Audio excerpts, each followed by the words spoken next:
Thank you for joining us for the East Aurora Village Board meeting for September 18th, 2023. If you could all join me for the Pledge of Allegiance.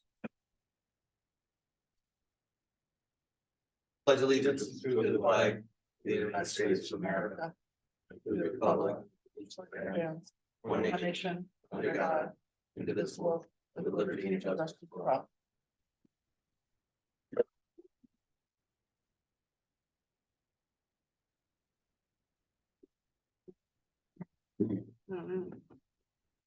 Take a roll call attendance, please, Maureen. Trustee Lizikis. Here. Trustee Cameron. Here. Trustee Vijay. Here. Trustee Flynn. Here. Trustee Raby. Here. Trustee Shear. Here. Mayor Mercurio. Present. 7 present, 0 absent. Thank you. Can I get a motion to approve the minutes of the Village Board meeting for September 5th, 2023? So moved. Moved by Grace, second. Second by Ernie. Further discussion? All those in favor? Aye. Opposed? Approved. I get a motion to approve the payment of abstracts 2023-2024 fiscal year for voucher numbers 63910 to 63967 for a total of $238,364.26. So moved. Moved by Kristen, second. Second by Grace. Further discussion? All those in favor? Aye. Opposed? Approved. All right, this will be our first public hearing. It is already open. It is a amendment for a special use permit for Alex and Nick Robinson for 636 East Fillmore. A tavern used with outdoor seating. So are the applicants here to speak on it?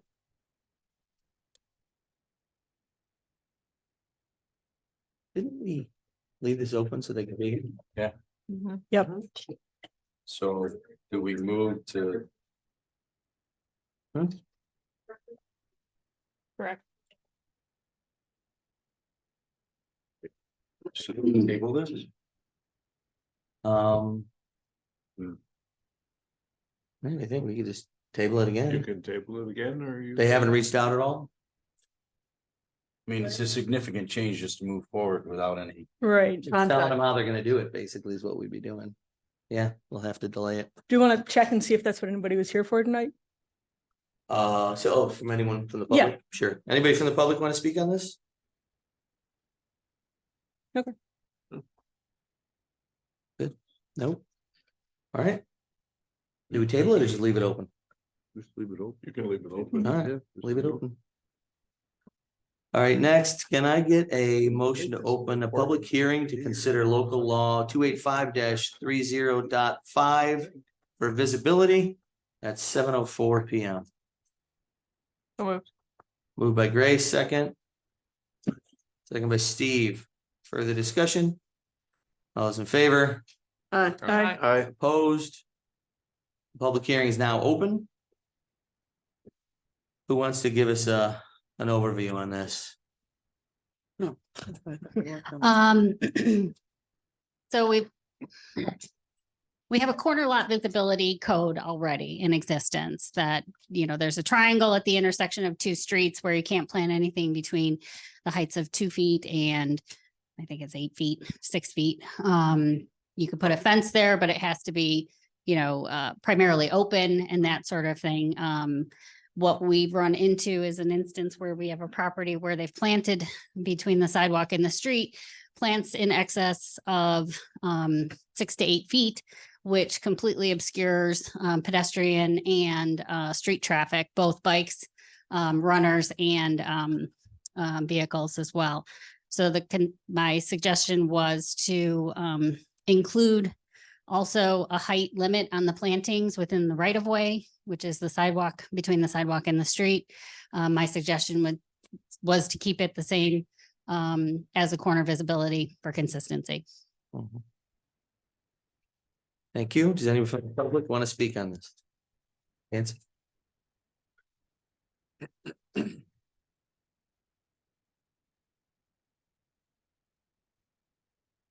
We got your pictures, by the way.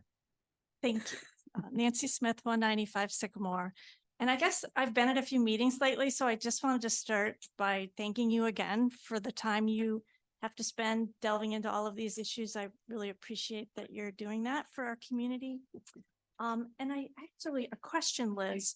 You just mentioned that this pertains to between the sidewalk and the street, which is different than the right of way. So I just want to be clear that I understand which it is. It is also in the right of way. The area between the sidewalk and the street is also within the right of way. And that's the biggest concern when it comes to visibility.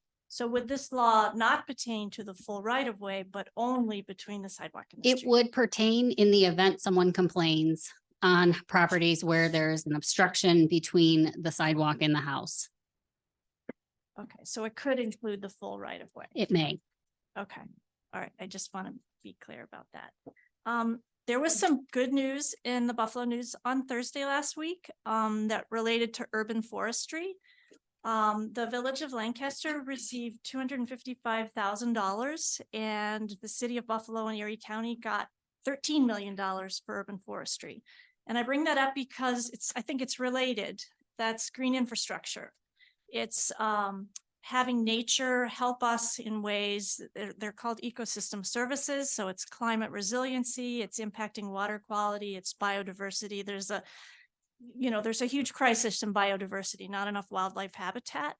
And there's a lot of energy and funds being poured into adding more biodiverse infrastructure into our urban settings. So this is an opportunity, I think, for the Village of East Aurora to craft an ordinance that thinks about safety, but also the health and well-being of the community in broader ways that relate to our future as a planet that needs to have a lot of biodiversity and needs those other ecosystem services. I guess my first request is that you do, I heard some mention after I left last time that you were going to hold this open after this evening. So I hope that you'll consider doing that tonight so that additional research could be done. I've been talking to landscape architects in our region and around the country. Other communities like Henrietta has a code that relates to landscape plantings. It's like 100 pages long. So there's a lot of ways to wrap in those positive benefits that state intent. And I also reiterate my offer to help you guys come up with plantings that could be listed on the village website that are of whatever size we end up settling on. And I guess I also, that's why I was asking Liz for clarity on whether it's the house side of the right of way. So the pictures that I sent I was just driving around for an hour and a half. There are hundreds of residents who I don't think have an idea that that's what we're talking about tonight, that you're going to take away my shrubs. So some of you sitting at the table, your own plantings, not just mine. And the last one was mine. And I reiterate my invitation to please come by. And I feel like there also are ways to think about density. I know, Chris, you mentioned concerns about putting Liz at risk, but you also just talked about fences, and fences have to be open.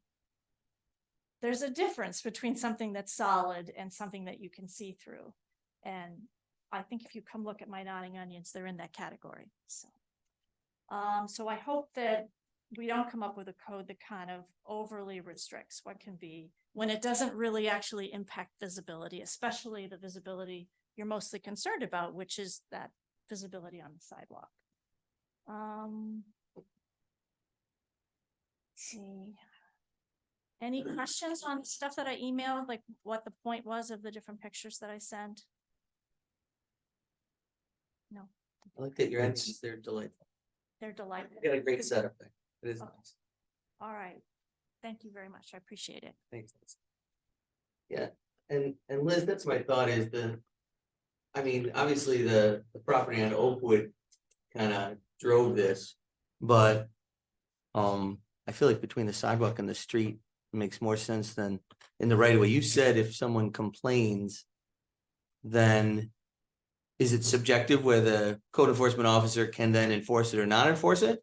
Or are you, Chris, I guess maybe this is for you, is she then required to enforce it? Because between the sidewalk and the street, I get, right? So people can see, because the house on Oakwood, if little kids riding by on a bike and somebody's trying to back out of a driveway, they won't see them with the 8-foot, bushes there. But like at Nancy's property, it's it's 2 to 3 feet of sparse, flowers. Liz does not have the opportunity to just simply be selective in terms of who she enforces Mhm. it against. If she is aware of a violation, But I mean, she has to deal with it. can we write it where the code enforcement officer makes a determination on whether it's a safety hazard and then enforces if she sees it that way? Like, I'm saying, does it have to be black and white? No, but the more gray you add into it, the more opportunity a court can come in and say that it is not sufficient, it's ambiguous because it gives too much, leeway. Attitude. Yeah, so it's a difficult thing to do. You can do one. You can change your code such that you have, instead of just the entire right of way, because the right of way may go beyond the sidewalk. But that's Do it rare. from the road to the sidewalk, and then something else perhaps from the sidewalk, still within the right of way. What do you mean Yes. something else? Like, give me an example of something else. Well, I could say A number of nothing feet. within X number, height between the roadway and the sidewalk, the area in between the roadway and the sidewalk. And then another distance, height distance for the area from the sidewalk, still within the right of way toward the house or the building or whatever. Do we even have to address the full right of way? Can't we just word it so it's from the sidewalk out or in equal distance where there is an area that doesn't have a sidewalk? Yeah, So Well- if that area is 3 feet or 4 feet, then we just deem it as that. That's what kind of got me confused when we were getting the pictures and the full right of way, and then that just threw. I wasn't prepared. Like, you have that type of flexibility, yes. Okay. Like when I put in a picket fence 20 years ago. I had the guy come and drill the holes right to the corner. The code enforcement officer at the time, 2 ago, showed up and said, "Oh no, you can't do that because a car can't see another car coming. You have to cut an angle." I'm like, "Oh, good. I didn't know, I did the angle, no problem. But I'd like to be able to put bushes and landscaping up against the fence, even though it technically is in the right of way in some places. But it's far from the sidewalk and it doesn't obscure anybody's vision or create any safety hazards, you know what I mean? Well, you're beholden to the corner visibility there, even with plantings. Yeah, I mean, all the way around the property. Liz, how many, I mean, my understanding is that most of the right of ways don't go beyond the sidewalk. I mean, Well, it I mean, all there's not, depends. I know there's not that, I mean, There's a huge It all depends, and right, but there's a not that. variation between the widths of right of ways for streets, For different- mine. My Right. street is a very narrow street. State road. Yeah, no, Right. I'm just saying, That was kind of- 17 years on zoning, there wasn't that many that went past the Typically- sidewalk that were in the typically, right of way. yes. Right, right. So, And we would certainly not just say, okay, the right of way here is X number of feet, so we would, search our records and find out if there's a survey available to use that to help make a determination. Right. Or if the owner could provide us with one. I mean, some municipalities, and interesting that Henrietta came up, because Henrietta has a very interesting code. It says under 148.22G, unobstructed rights of way. The portion of any parcel that is within 15 feet from the edge of the pavement of the right of way or within 10 feet from the edge of a public sidewalk, whichever is greater, must be maintained as lawn area such that plant growth, brush, grass, vegetation, or weeds, not including trees, forests, shrubs, or cultivated flowers and gardens, do not exceed 6 inches in height. In addition, all trees, forests, shrubs, flowers, or gardens, or other objects must be maintained so as to neither impede the sight lines of any public right of way nor create traffic or pedestrian safety issue on a public sidewalk, public road, public trail, or other public right of way. right, so they named them off of both points. Yeah. Off of the sidewalk and the right of way. Right. Yeah, and still allowing bushes and other things, Right. so long as it doesn't obstruct. Right. So,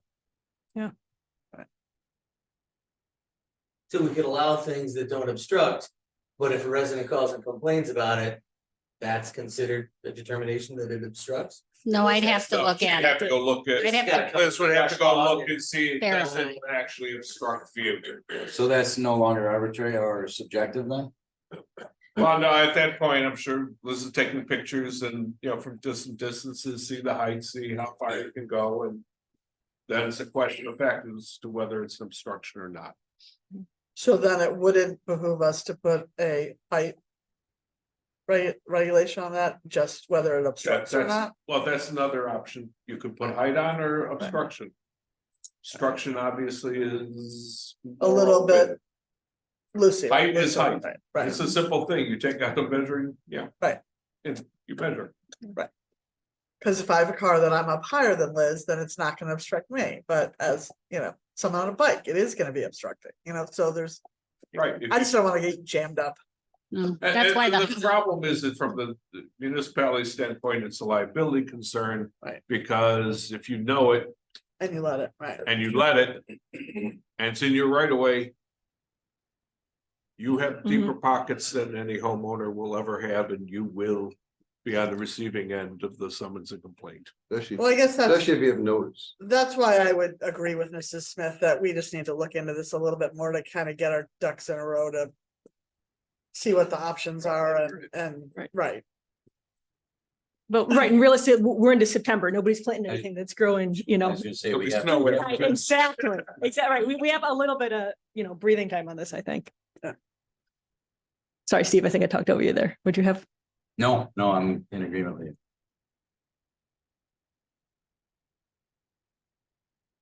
All right, anybody else in the public want to speak? Yes.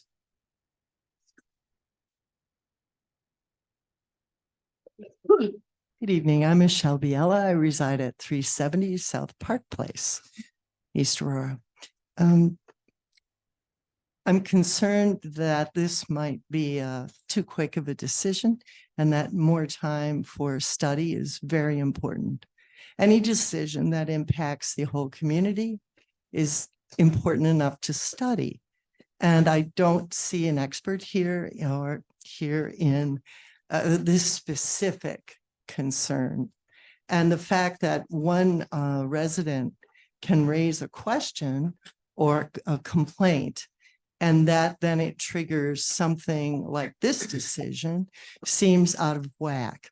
So anytime you change anything that affects everyone potentially, and also can affect a homeowner's decisions and the character of a community, the aesthetics of a community, and just decisions that a family makes about how their property looks and feels to other people is a big deal. So I would encourage, as Ms. Smith said, to give it more study and to perhaps pull in a landscape architect person or someone in the community that has that expertise so that you can make those decisions that are amenable to everyone. And I can see, just looking at the beautiful properties that I walk by and ride by, that people have developed their yards and their properties in a way that is with some thought. And so, and I say this being a mom and a person who is most concerned about people's safety, especially if they're biking or walking. You know, we're quick to do this kind of thing, perhaps, when we don't consider that we need more traffic calming measures.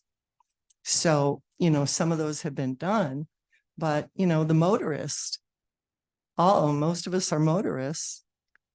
We need to be on the lookout too. So I think there has to be a balance. And that's really all I have to say. Thanks so much. Thanks, Michelle. Anyone else?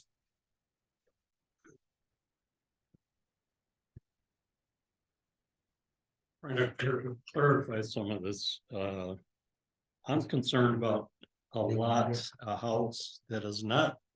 Yeah. kind of- Name and address, please. We know who you are, but name and address for the record. We record all of you. John Schaefer, 749 Warren Drive. Thanks, John. Okay, thank you. Okay. We're talking mostly from the sidewalk to the curb. Is that it, the right of way? That is only a portion of the right of way in some areas. Some areas may not have sidewalks, other areas, the right of way extends beyond it. The conversation has dealt with it all. Okay, but the premise is visibility. What about from the sidewalk in towards the house? If There's still obstruction if you have a solid wood fence 4 foot high. If I'm trying to back out of my driveway, and there's a solid wood fence, and my side warning detectors don't pick anything up until I'm out to the sidewalk, to me, that's a safety hazard. And I'm just wondering, is that the way to go, or should it be like a corner where there's only 10%? You would have to have an open slatted fence of some type. This fence is within 18 inches of the sidewalk, outside. the fence cases, I can tell you, have been in front of the zoning board of appeals on exactly that issue in terms of visibility and their distances. Pardon?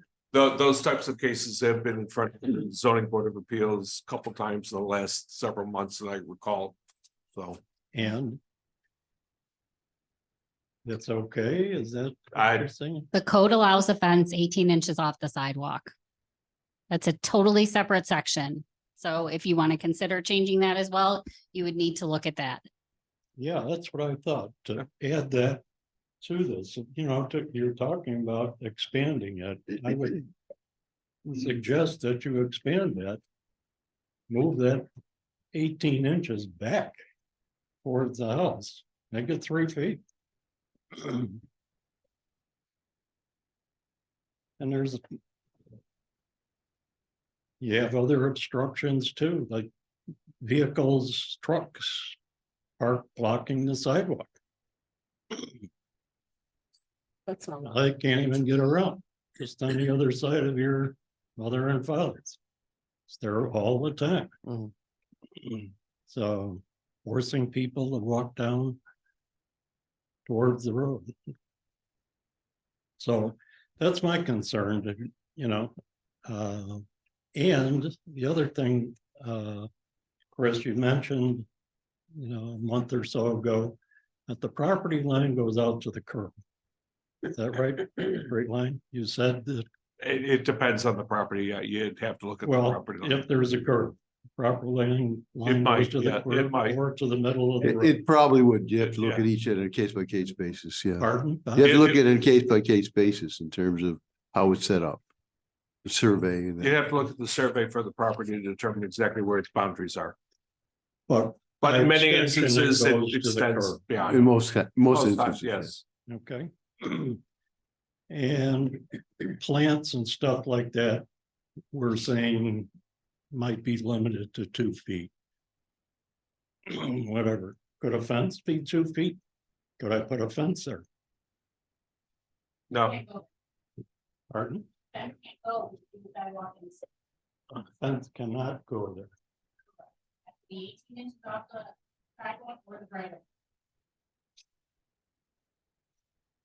So why can plants and bushes and that be there then? That's what we're trying to determine. right. So if plants and bushes can be there, why can't a fence be there? Mhm. I'd like to include that. Okay. Thank you. Thank you. Thanks, John. Kim? Back here? Oh. Come on up. Go Look, ahead, she's Kim. she's been trying to get up there for a while. You okay? She's How you getting, doing? she's been up and down.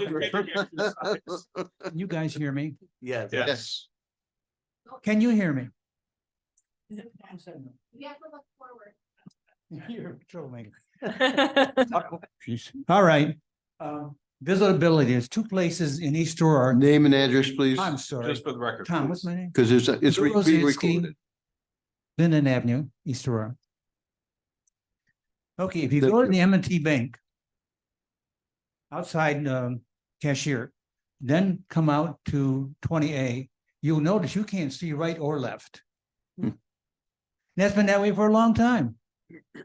I think the village should ask them to cut the darn whatever they are back. It's dangerous. The second plot is owned by the village. It is a parking lot where pickleball players and tennis players park. There's no problem getting in, but try getting out. You're gonna have to park your car on the sidewalk so you can see right and left. That should not be. Where's that, sir? I'm sorry? The football park. Oh, I Yeah, didn't know what, I'm sorry, I didn't hear what I meant. Oh, Tennis thank courts, you. yeah, Okay. yeah. Those are easily remedied by cutting back the bushes. Hmm. That shouldn't be a problem, is it? Thank you. I suppose I stretch it a bit when I say, would visibility include my glasses for seeing? Stretching it a bit so I don't have to wait too long. Paste has a giant teacup hanging off the front wall. I think most of you are familiar with that. Yep. Once in a while, they turn it on so that liquid comes out of that thing. If you walk by, you'll get soaked. If you're next door at Mambrino King, which I am often, you'll get wet. Now, no owner in the village should be allowed to have something like that if it interferes with somebody else's business. No, that's not before us now, though. All right. Anyway. Thank you, sir. Making a point. Okay. I know. Thank you, Lou. Thank you. Okay, there you go. Anybody but Kim want to come up? Hey, there's somebody over, no. Thank you, sir. I'm Kim Phillips, and I live at 256 Prospect Avenue.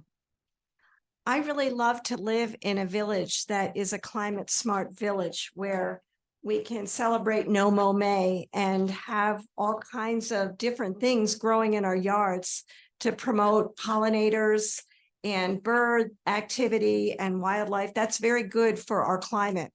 In my opinion, it's a liability if we make too many black and white laws that limit what people can plant, even in right-of-ways and in the front of their properties. Because any place that's green is a place where we have the opportunity to plant things that are good for our climate. And by all means, we need to do everything we can to help our climate.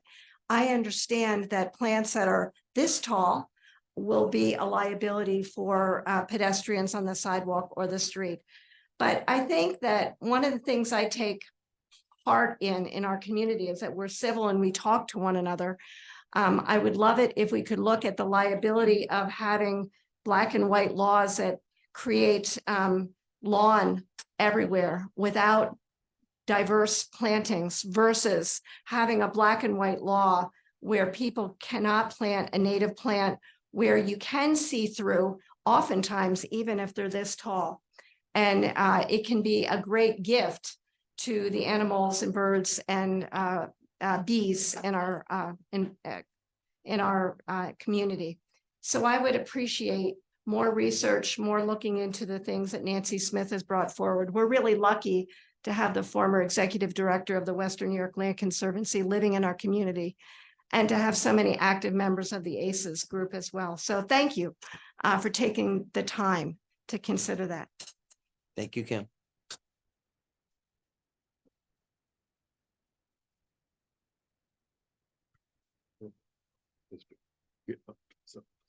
Lynn Camara, 170 Pine Street. Hi, thank you for giving us the opportunity to speak to you tonight. And I am an ecologist. I have a business called Lessons from Nature.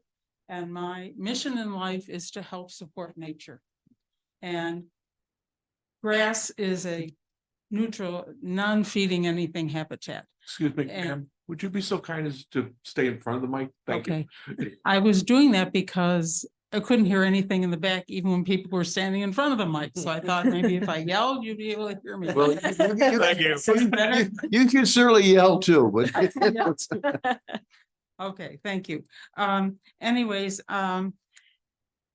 the previous speaker spoke about the importance of native plants. I want to also include about the importance of being able to plant things in the strip between the sidewalk and the street. It helps tremendously in cutting off, stopping runoff. And it adds to the ecology tremendously. Plants 2 to 3 feet tall. I understand the regulation now is considering 2 feet instead of 3. Is that accurate? And well, anyways, 3 feet is not that tall. And there are tremendous amounts of plants that can be planted that are everything from ground cover to 3 feet tall. There's lots of taller things, but obviously you can't have those obstructing your view. There are a lot of communities. The biggest one we all know is the city of Buffalo. They have a tremendous amount of plantings in this strip between the sidewalk and the street. It's not a visitability problem. It's not an issue. It helps the ecology and it helps beautify things. And any of you who visited Buffalo during Garden Walk or anything have seen these gardens and they're beautiful. So I would like to encourage that as an option. And I would also like to discourage the option of extending your regulations past the sidewalk into the right of way, because on many properties that includes hedges and all kinds of things, including many buildings. The town hall right up at the corner on Main Street has hedges that are just on the other side of the sidewalk.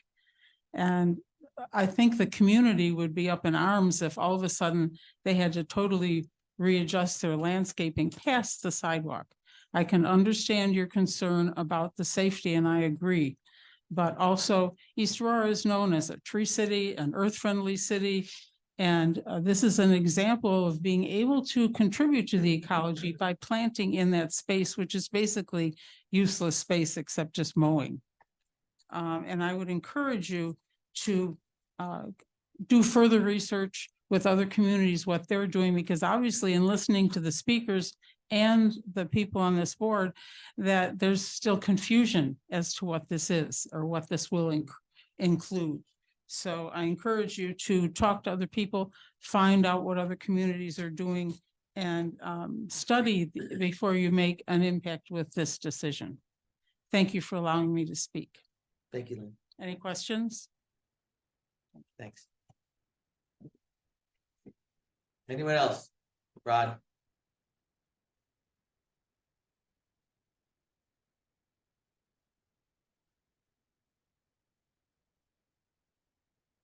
Rod Simeon, Byberry Court. Just a point of clarification. You're talking about the area between street and the sidewalk, that strip where I come from, that was called the Devil Strip, but I guess that's inherent to Northeast Ohio. Any event, there has to be 1,000 houses in the village that have trees. So if you're talking about a 3-foot limit, beware of the unintended consequences of some saying there's a large tree that's 2 or 3 feet in diameter and you have to cut it down because it's blocking my view when I back out. So is it intended for trees also? I think we've got an No. exception No. for trees No. based on the height, right? It's a range between 2 feet and 6 feet that you can't have plantings there is what the proposal is. Okay. So trees would be allowed in that area. So would a new tree have to be bigger than 6 feet when you plant it? I mean, no, I mean, they don't plant them that tall, but they also have been planting less between the sidewalk and the street Mhm. over the past several years and planting them into people's yards. Well, that's the point. Someone puts up a 4-foot tree, someone complains, or you can have them cut it down after they just put it up. So be careful. That's all. Thank you. Thanks, Rod. Anyone else?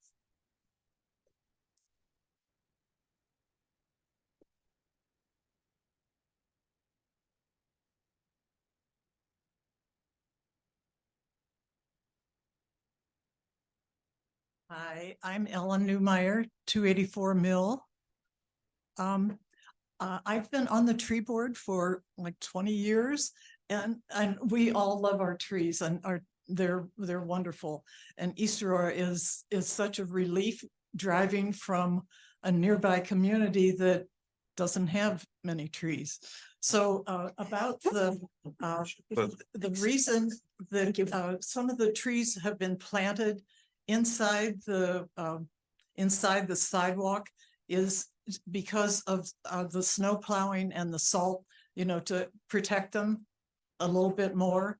But we love our trees. We want them to be, like planted in the tree lawn if the tree lawn is big enough.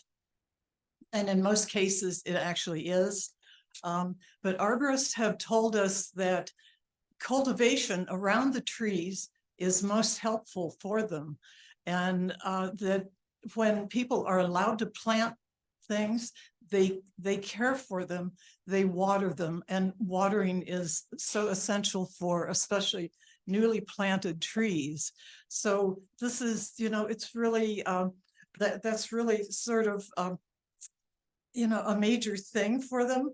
There's also less injury to the trees from lawnmowers and weed whackers and that sort of thing when people are allowed to plant their own plantings because they care for them.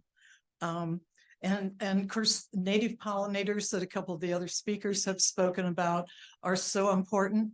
A lot of their blooming height is about 3 feet. So some of them naturally are much less, but in height. But 3 feet, I think, would be a safe height for people, walking or driving or anything like that. But it also, these plantings help us relax. We aren't so uptight when we slow down and we look. So I think it's very important. I know most of the other speakers have already given all this, so I will not go on and on, but anyway, thank you all for all of your work on this. And please do consider doing more research on what other communities have done, and let's keep East Aurora the greenest one around. Great. Thank you. Thank you, Ellen. Anybody else? Nobody? No one at all? No, nobody, huh? No.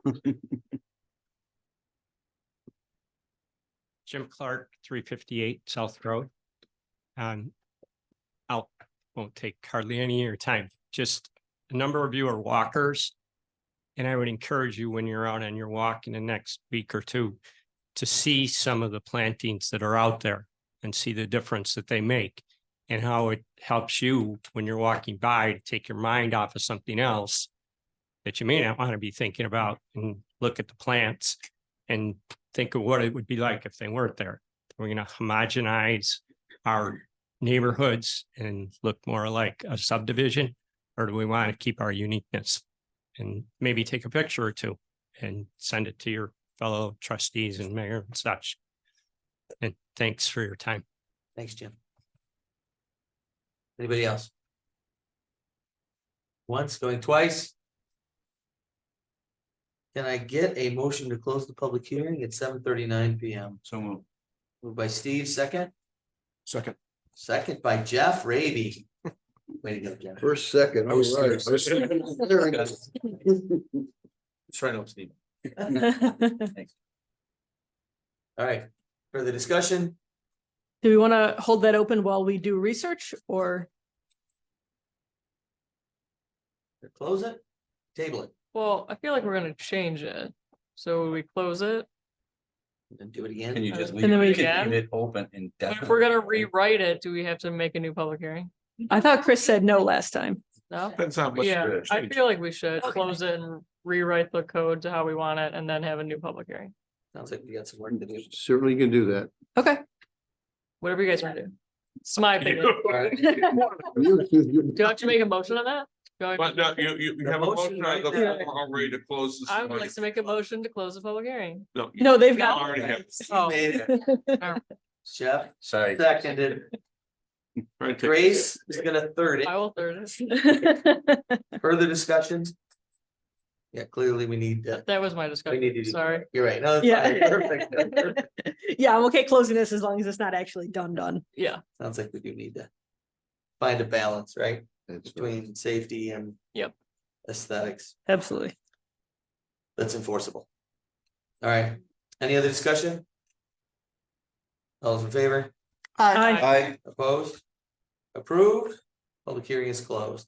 This is our first speakers in communications. If anybody's here to talk about any other issue that hasn't, I mean, we keep talking about visibility if you want, but any other topic, you will have a second opportunity at the end of the meeting as well. So first speakers in communications, anybody have anything they'd like to talk on? Yep, anybody, anything. Even you, Come on up. even you. Run up. I'm under the table here. Okay, my name's Tom Coffey. I live in 1108 Underhill Road, in East Aurora. And I'm a no pickleball papa, so I'm gonna say things in favor of pickleball. Seems to be a conundrum here with pickleball, and so I'm gonna run some things by you and offer a solution. This is one thing they objected. Not bad. Not bad. No applause. Come on, Cough. It's the noise they don't like. It's understandable in a way. A few things about pickleball. In our climate that we live in here, it's good for only 6 months. You can't play in the snow. You could try, but it wouldn't be much fun. So I don't care where you cut it, you get 6 months, you can play it in.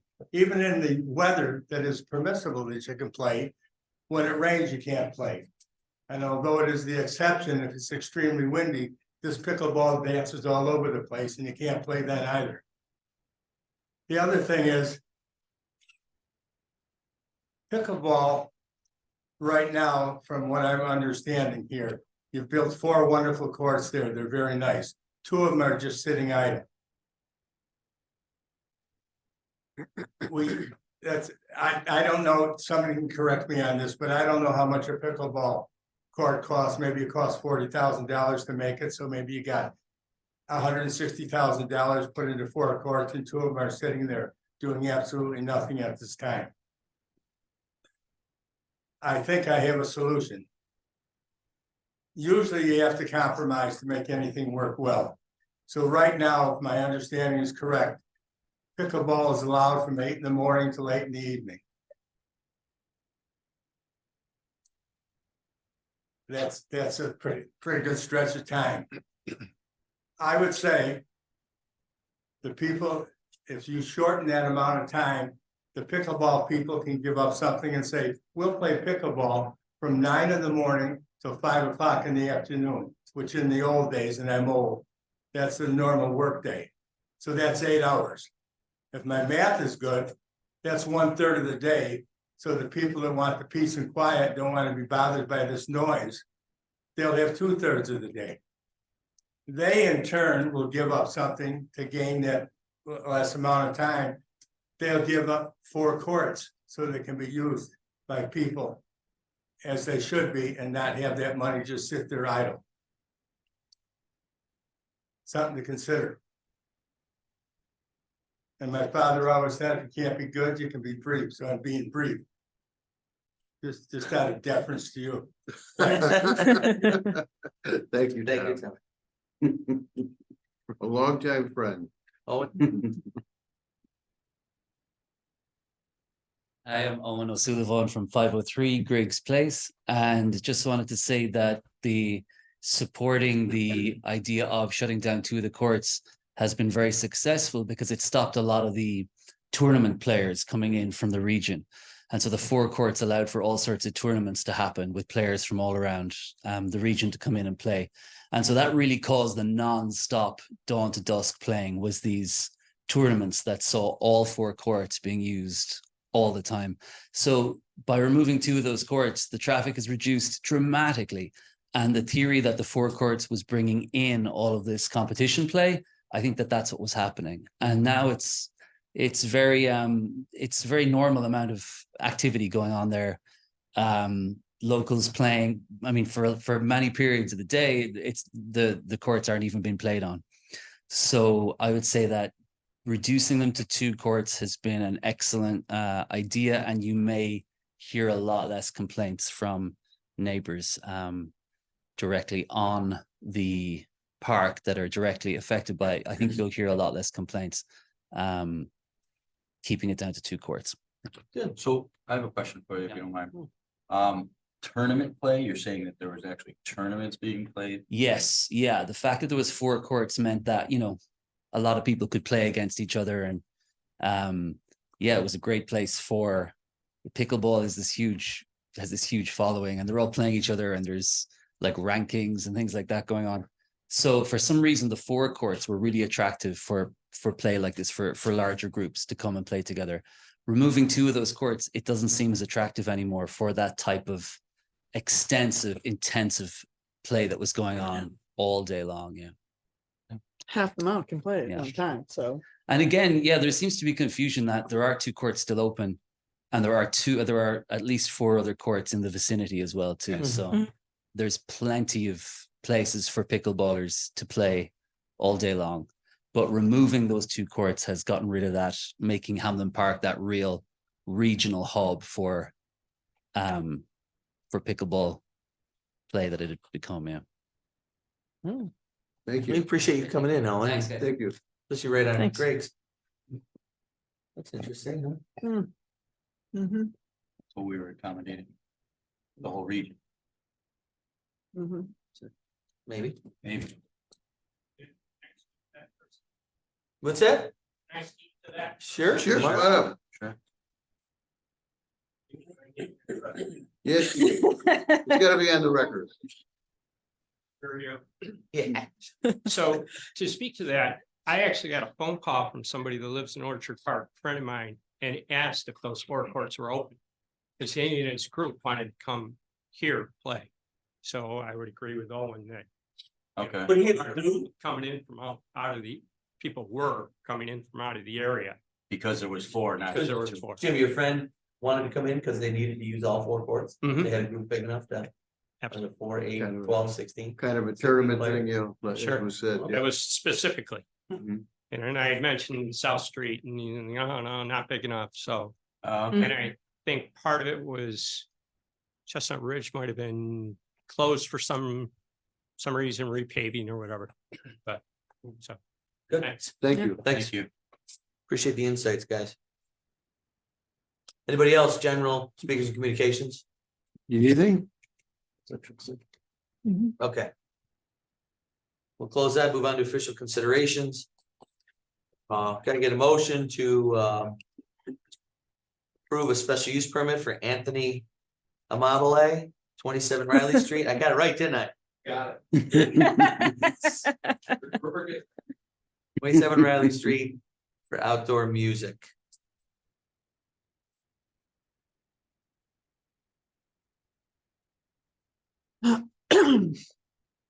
Anthony Mobley, 27 Riley Street. Are you gonna speak? And this is Gina. Hi, I'm Regina Heim. I live at 9 First Ave in Delavan. Thank you. Gina's gonna be my general manager there. So we're coming to revisit the idea of what we're gonna do as far as band times for outdoor music. I was able to speak with Mr. Simperman from 42 North. I guess they have a special use permit until 10 p.m. For their outdoor live music. Again, that's kind of where I was thinking, like, I know the noise ordinance in East Shore is 11 p.m. So I'm trying to even stay that away from that by at least an hour. We could put that on the special use permit or whatever works for you guys. I know you guys were gonna do some research on it. I don't know what did you guys come up with anything as far as that thought? Yeah. Liz, did you see that spreadsheet that I asked Maureen to send around with all the outdoor musics? I saw it, but I don't have it with me. Yeah, no, I think Riley's is one of the few that had just open ability to do outdoor live music, right? Yeah. The old Riley. Most just have permission for a couple acoustic, and then otherwise they have to get a temporary use permit to have live. So doesn't bands. 42 North need to get a temporary use permit? When they have live bands, they usually do, unless there's live bands happening that I don't know about. And then he'll come in and he'll say, oh, I need this Sunday and this Friday and this Sunday in September. Yep. And then, yeah, we'll give a permit for that. So most of them, it's a couple have acoustic, live acoustic, Mhm. most of them have piped in. Speakers. 42 says live acoustic, 1 to 2 musicians on Friday, Saturday and Sunday. Not to exceed 11. That's the official permit they have. Like, see, I was looking to see if there was like a way to where we could do something where it was like only till 9 o'clock, if it was like 6 to 9, that was like the latest I could have an outdoor band till on only Fridays and Saturdays. I'm not trying to look to do anything crazy. I mean, I don't. That would be, I'm sorry. I don't mean to I interrupt. was just gonna say, we're thinking about, all the residents and neighbors, even the people up over the berm on, Fillmore, Ernie, Whaley, right? If there's live amplified bands Friday and Saturday night going forward. Yeah. You know what I mean? Like, I get that. I see that's not really my intent though either, is to have a Friday and Saturdays where it's blasting outside. That's not my, it would probably be only once or twice a month, but that just would require me to come in here and do a temporary permit all the time. Well, we'll say like We John could- does groups of dates, like he picks out a bunch of dates and he goes, I want the special permit for XYZ, 4 or 5 dates for the year. months in advance. Yeah. So you months wouldn't in have to do advance. it every time or pay the fee every time. So you could do a half a year and say, January, we're doing this day, February, March, and then come in and present it that way.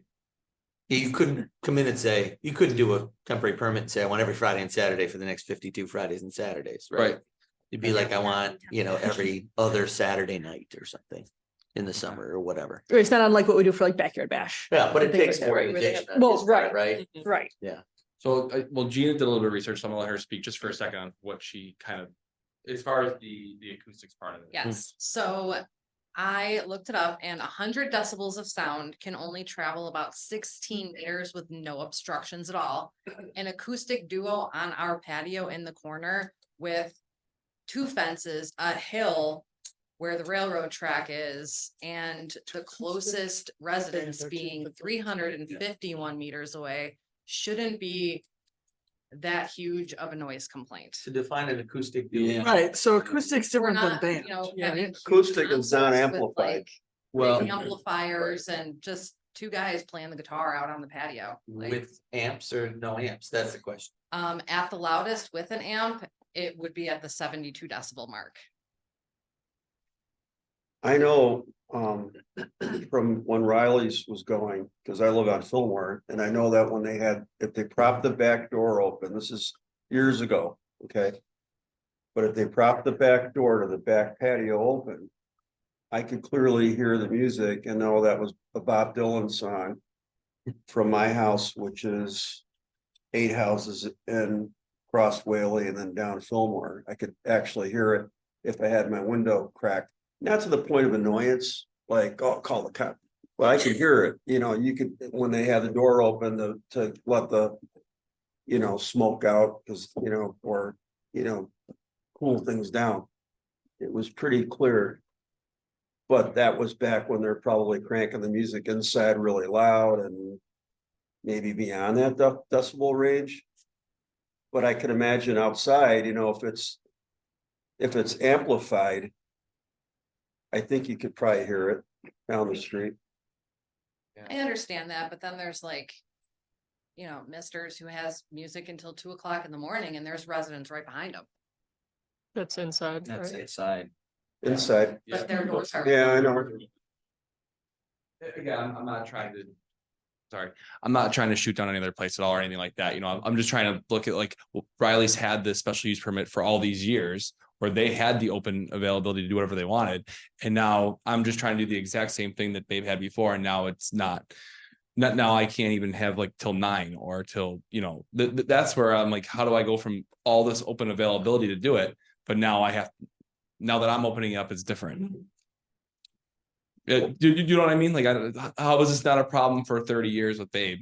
But now it's the problem that when I'm opening, and I'm not, you guys have been great to me and I really appreciate everything. And I went to rallies a lot, and Babe didn't have outdoor music much. Well, she had the inside. Margaritaville party, she had a band there, and it wasn't, the Margaritaville party wasn't overly loud, because I would go to that, It's trickier inside because it gets well, loud. she had, but Yeah. inside it wasn't ideal, and I could see why you wanna move it outside because of the size of the the room in the front. You don't have a lot of room for people to, it gets tight. It does. Yeah. And I get that you want to do it outside, but I know that when she had the Margaritaville parties in late August, and I don't know if she applied for a special permit for that or not.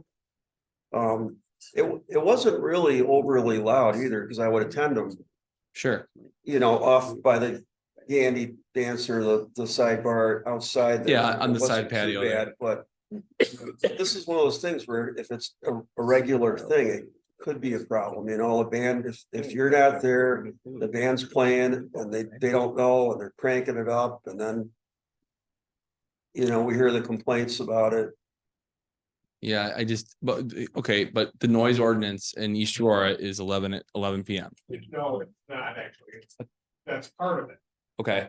Part of it also is no amplified music can cross property. Okay.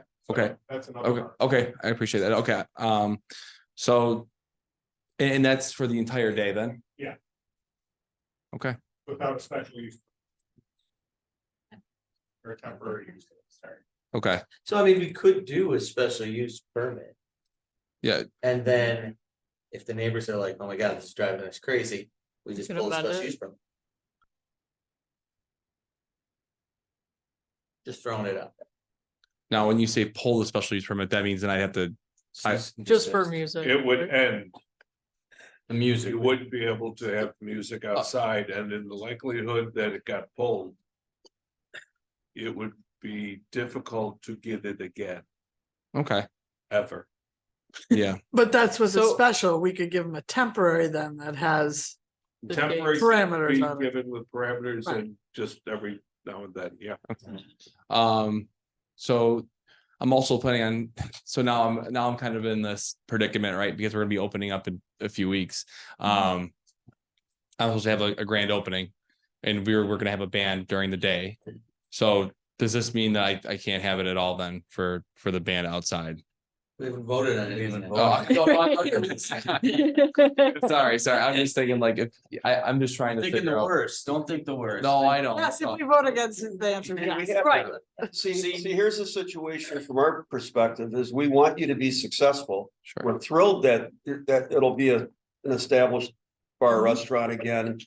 We love the place, but we also have to look out for the neighbors, the people in the area who may have to contend with the noise, and we have to make sure that doesn't become a problem for the community. And so there's this balance we have to find. No, of course. No, again, So- that's one of the things I definitely don't want to do is make anybody upset. So I mean, I get it.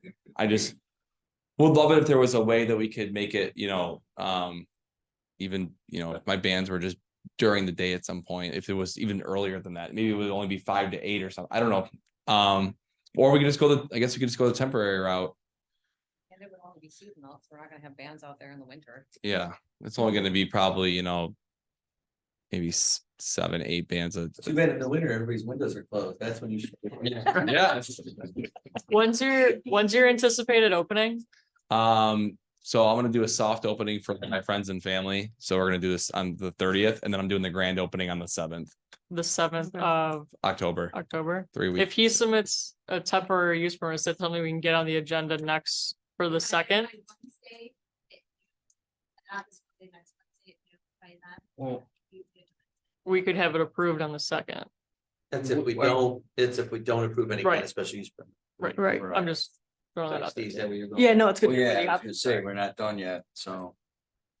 Grace is just giving us options. Options. Secret deliberation. Were you guys considering just doing acoustic with like the singer being amplified? Or just regular thing? Yeah, I really didn't get that thought process down yet. Again, the main thing with the side patio having bands out there is I really don't need any crazy stuff out there on the side. I can do that stuff inside. I'm just thinking about it more now, like even then I didn't put it on there, but I wouldn't mind had like a solo player come out like during like brunch during next summer and be able to play outside you know, and that'd be on a Sunday, and I didn't even put that on the thing. So there's a lot that I guess I'm kind of like coming up with on the fly, and obviously Just open it up. You're trying to obviously figure there's it a out. lot going, yeah. Like, where would you put the band on the patio? What if you put them with their back to the berm? Which That- is away from the Facing residents, them. right? It's going towards parking lots and the grain tower. Like you're talking about going towards the like to the train, like with their back to the train. Yeah. That's where it was going. Yeah. Yeah. And that's where I would put like, you know, like people could come out, have brunch, and then like even put an acoustic guy out there, and he's just kind of out there playing. I mean, we can make that a Mhm. condition that the band has to be placed with the music facing right, legally, You can. facing away from the berm. That's exactly where I want to do it. You set the conditions. Yeah. Yeah, that's where I want Would to. Well, then that's reduce an the easy chance of a neighbor being, right, Yeah, bothered by it.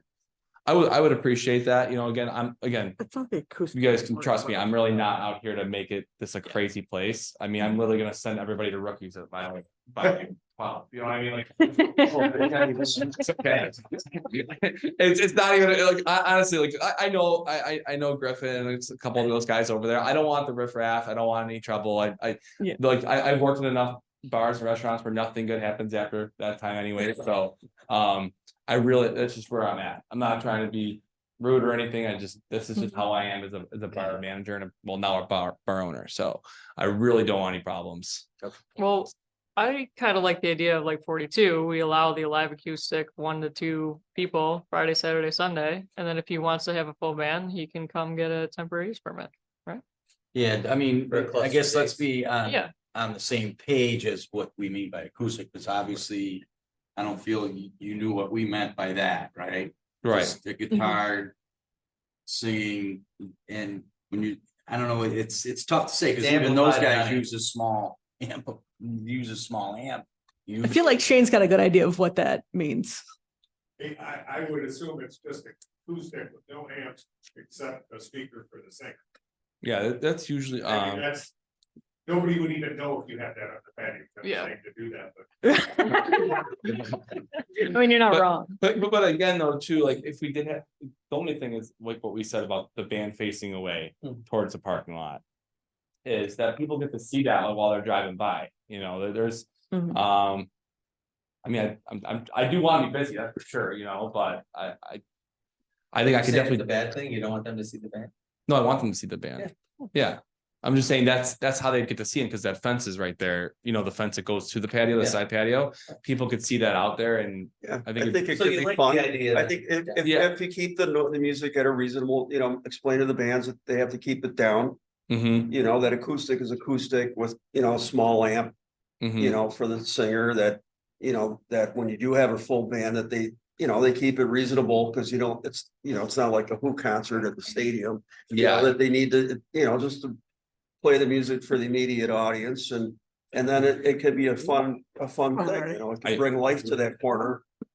And it could be enjoyable, but I think the key is to make sure that the amplification doesn't go too far beyond. Sure. You know, where I hear it from my neighbors, or the police get called, people get upset because their evening is, you know, they can hear the music and they're not liking it, so. Yeah. I'm also, I hate loud music, so I'm not gonna have loud music pretty much. It's just, I mean, if it's inside and they do their thing, whatever, that's fine, but I'm not a huge loud music person. I'm also planning, I'm just saying this, another thought process that's in my head is that I would like to put a fire pit out. This is a couple of years from now or next year, maybe we can revisit it, but I'd like to put a fire pit out there eventually down the road.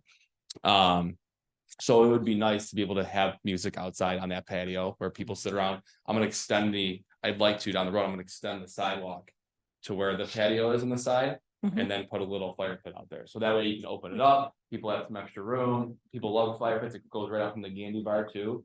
So there's a lot of different things I'm trying to do, and I think that music's a big part of it, people love it. That's what people always say, oh, you're gonna have bands again? Yeah, I'd like to. So I'd love to create that scene. But I don't want to piss anybody off, so. Okay. All right, good. Thank you. I'm sorry. He didn't mean that. No, I really don't want, I don't want to make anybody upset. I really don't. Okay, great. Thank you very much. You got, all right. All right. Thank you guys very much. I really appreciate it. Thank you. Thanks. All right, to the board. The world's your oyster. Right, you could say no music, you could say okay to amplified music, you could say, combination of the two, you could say acoustic only on the weekends. Mhm. And temporary use permit for amplified. Who wants to make a motion? All I know is when the Who plays at that rich stadium, I get pretty upset every time I hear it. Sorry, Ernie. Well, they had the loudest concert on record. The Who did. Not at the stadium, but someplace else. That's All right, why. so, I don't mind having them have acoustic, some guy coming out or a couple of people playing guitar with a small amp that, playing music for an audience. I don't think that's a problem. I think if they have a full on band, What do you want? That's fully amplified, I think that's something that, we need to have some control over how loud it is, and not so much that he would even, Thursday, but the band might not know that to keep it down, and if Friday, Saturdays. they're not around to tell them, that the sound isn't to be, projected onto the neighbors. That could be Well, an issue. yeah, and I think to give you some context with this, we've had to have this conversation before about church in the park. So this is like, no matter what your intentions are, things can happen. So this is where we have these conversations. So, I think it's not a bad thing to have, a band playing on a Saturday afternoon in the summer. And they're amplified and, it's a bit louder, but I think we've got to work it so that it's acceptable for the larger community.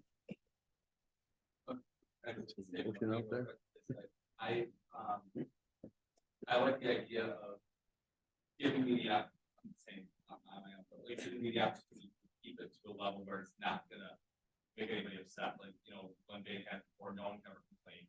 So I would just, and then we have to pull the music, and I get it, but I really think that I really took the opportunity for you guys, that I'm gonna do the right thing, I'm not gonna try and make anybody upset. What if we were to fashion this special use permit similar to like we did for 42, which reads, live acoustic, 1 or 2 musicians, Friday, Saturday, Sunday, not to exceed 10, 9, you said 9, and then offer them up that band to open, and there's your testing ground right there to see how it might proceed in the future. There's that way, another- and then that would mean that if you ever had a full-blown band there, you would have to come in for the temporary use permit. Right, and like, as we said, you're probably not doing that much more this year, right, after the opening. Outside, once October hits, it's pretty dicey, so if you were to do that, you could plan ahead and consolidate your temporary use permits. I don't know how the board feels about something of that nature. Yeah, let's see how it goes. Let's see how that opening day goes. Let's see what it sounds like. Yeah, I mean, that'll be your testing ground, because if that's gonna be a full band, not acoustical. And acoustical, we envision a couple guys with guitar and someone singing. Yeah. People with the guitar.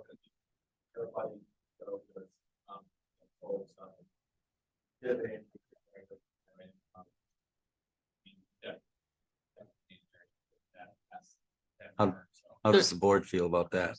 I like that. I like that idea. Yeah. But there's another one that's in a couple of these permits where they allow low ambient music. And I think that's something we should allow for if he's gonna have just people hanging out there, just low level music that he's allowed to have out there. That's your own piped in. Yeah, your yeah. own Speakers, just like light speakers outside for when you have a fire pit out there.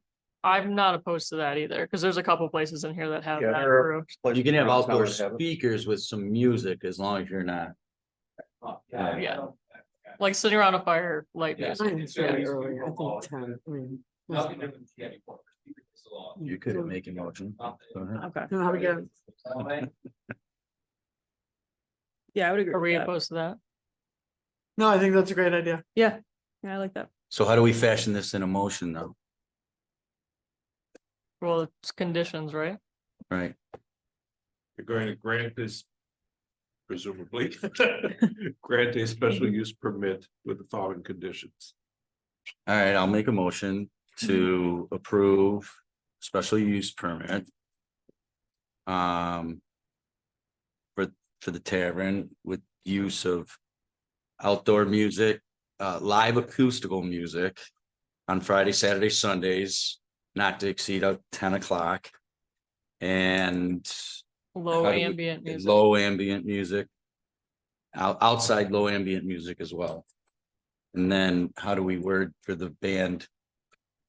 Special use permit. The opening day band. And permitting an outside band. Yeah, You could, in light of what you're doing here, you could just do the temporary use permit for that particular event. Why don't you do it separately though? Yeah. Separate. Yeah, I'll just make it easier for. Yeah. We'll read. That makes sense. Alright, so that's my whole Make it motion. easier. Your whole motion is that. 27 Riley Street, right? Yes. Just to clarify, Anthony Amelie. Shouldn't have gone there. It should have just mumbled. All right, I'll second. 27 Riley Street, you're saying live acoustic Friday, Saturday and Sunday until 10 PM with how many people in the band? I'd say Before you said one or two. no, 42%. it says 1 or 2, and that's what it says for 42. Say no more than two. Says live acoustic 1 or 2 musicians on Friday, Saturday, Sunday. You were saying, we're gonna give it a shot with the band. That's a Hold different that thought, that's a separate motion. Yeah, just get this through. Let's get this One one at a done. time. That's right. We're working on that one. With ambient. Okay. With ambient music allowed, outdoors ambient music allowed. Ambient fight music, right? Is ambient the definition of? it was It's written in what's here. in there. That's how it's written in our other. Low level ambient music. All right. That clear pass muster? Yeah, the low level, make sure that's it. Right. All right, can I get a second? Yeah, second. Okay. Further discussion? All those in favor? Aye. Opposed? Approved? Approved. Oh, now I have to do the other one. You want me to do it? All right. Go ahead.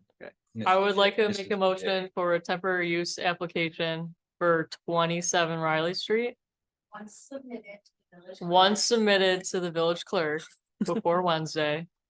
For them to have a outdoor band on October 7th. October 7th. She needed for both grand openings, the family one and the open one? Oh, not good. That day, I might have like a DJ inside or something like that. But who's coming?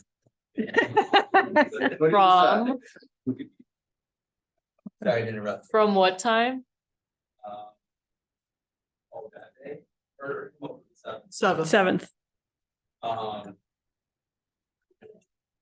Yeah, right, so probably from 3 to 9. From 3 to 9? 10. 10. 10? Yeah. 3 to 10. 3 to 10? Yeah. Talking them into doing it. There we go. 3 to 1.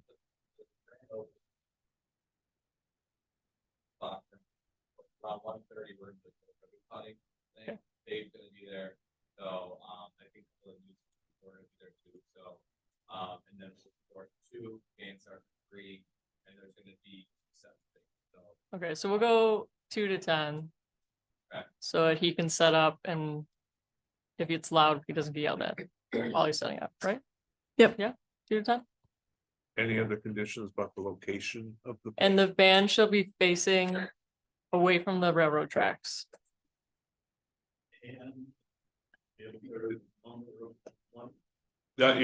That's. This is a can't one-time really- shot. Well, It's a singular temporary permit. One day. One day. We'll look This into is it just this if time. it happens. So if it doesn't work out in terms of following what the rules are, then the next time we might have a real problem. All right, anything else? I think that's it. All right, second, Second. Oh, you did it? second, no, 2 seconds. Second, I'll second. Steve is gonna second. The move by Grace, second by Steve, further discussion. All those in favor? Aye. Opposed? Approved? Congratulations. Anthony and Regina. So Anthony, you Wow. just have to get with Maureen to fill out that permit by Wednesday. Are we waiving the fee for that? It's already the thing for the special. Yeah, so Well, Can I get a motion? Well, no, We were waiving the fee for that temporary one on this one instance, correct? right. Was that? All right. Yeah. Maureen, are you okay? This is so messy. This I must be know. driving you nuts. So Anthony, just so you're clear, so going forward, if you're gonna have live bands outside, you can just pick all your dates ahead of time, then submit that temporary use application to us so we can approve them in a bulk capacity. Except for the acoustic sets you can do.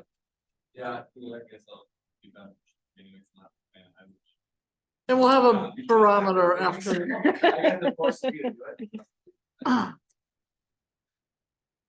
Well, we'll have a barometer after the 7th too, to make sure. Right. You I know, would think not a lot of amplified, like full bands are just sitting around waiting for you to call them on a Thursday and say, do you want to play Saturday? I would think you'd have to get it scheduled and organized anyway, so. Yeah, no, it is, and then Rick also, he before, and, so he helped me out. There you go. Great. Well, Talk to the clerk here and, you know, let's, then we can move on. Don't keep asking for other things. All right. you can apply for the dates without necessarily you. having a band pinned down too. Thank you. Right. Let's just say, I want this date, and this date, and then you figure it out from there. Yeah, we don't need the band. You- We don't need a Yeah, band yeah. name at all. We'll see what you have to do and then, you know, the next thing, but you know. We prefer polka though. You're all set. Okay. Congratulations. Congratulations. Good luck. Goodbye. All right. Thank you. All right. Okay, thank you. I'm coming on the 30th. Friends and family. I was gonna- You won't be coming in. You won't be getting. You'll be paid.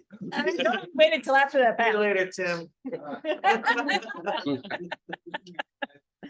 All right, we're skipping B because that was the folks that didn't show. Yep. And we left that open. We're skipping C. I guess we have some work to do on disability law. I got a motion to approve a temporary use permit for Brian Moeller for the Buffalo Autism Project. October 21st, 2 to 8 p.m. Motion. So move. Oh, Moved by Steve, second by Molly. And is the applicant here to give us a heads up on it? What is this, your third year? Third year? That was Mr. Ravy. That was prior, pre-COVID and everything, so. Oh, yeah. This is a fundraiser for Buffalo, Brian Moeller, 11 Park Walk, Lancaster, New York. So this is a fundraiser for Buffalo Autism Project.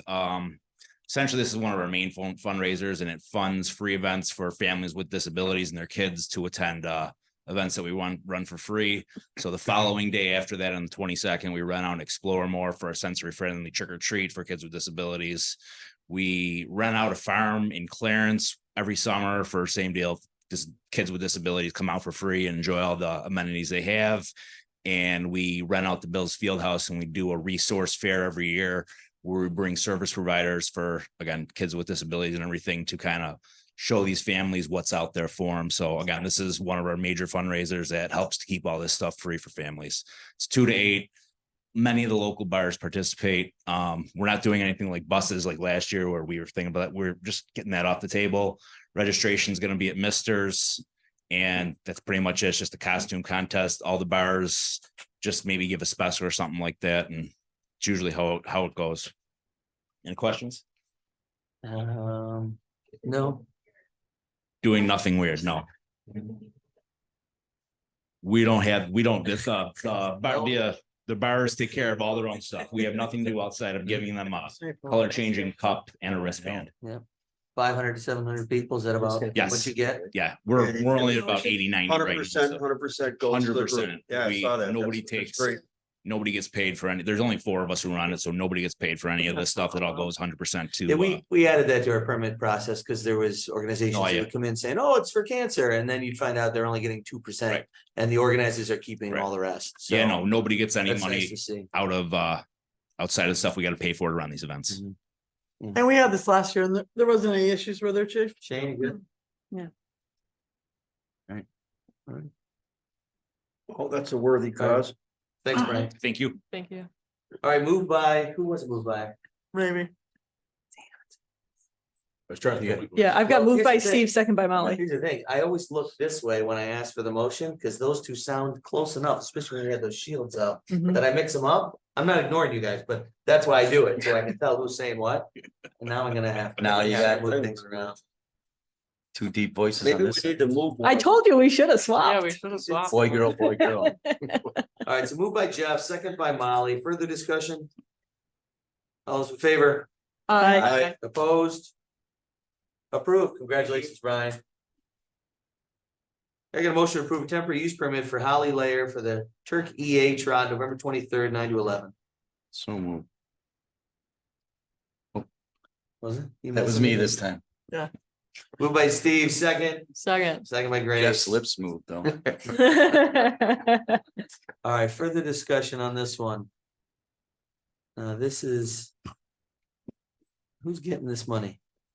Is Holly Layer Boys here? and Girls Club, It's a Boys and Girls Club. but there's not a percentage. Yeah, there was listed a next to percentage it. on it, right? It's just, it just says East Aurora Boys and Girls Club. Where's the? Maureen, why isn't it on there, do you know?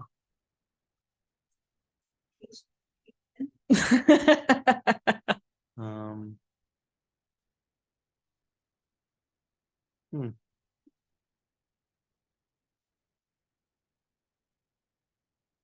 This, isn't this an annual thing or? Yeah, don't they do it every year? We do this every year.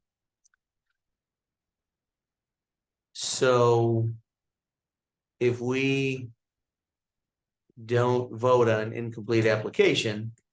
They can just come back in 2 weeks and We got do it time. again after they actually. Fill it out correctly. Yeah, the event's not Not till till- November, November? November 23rd. 23rd. Thanksgiving, Thanksgiving. the turkey trot.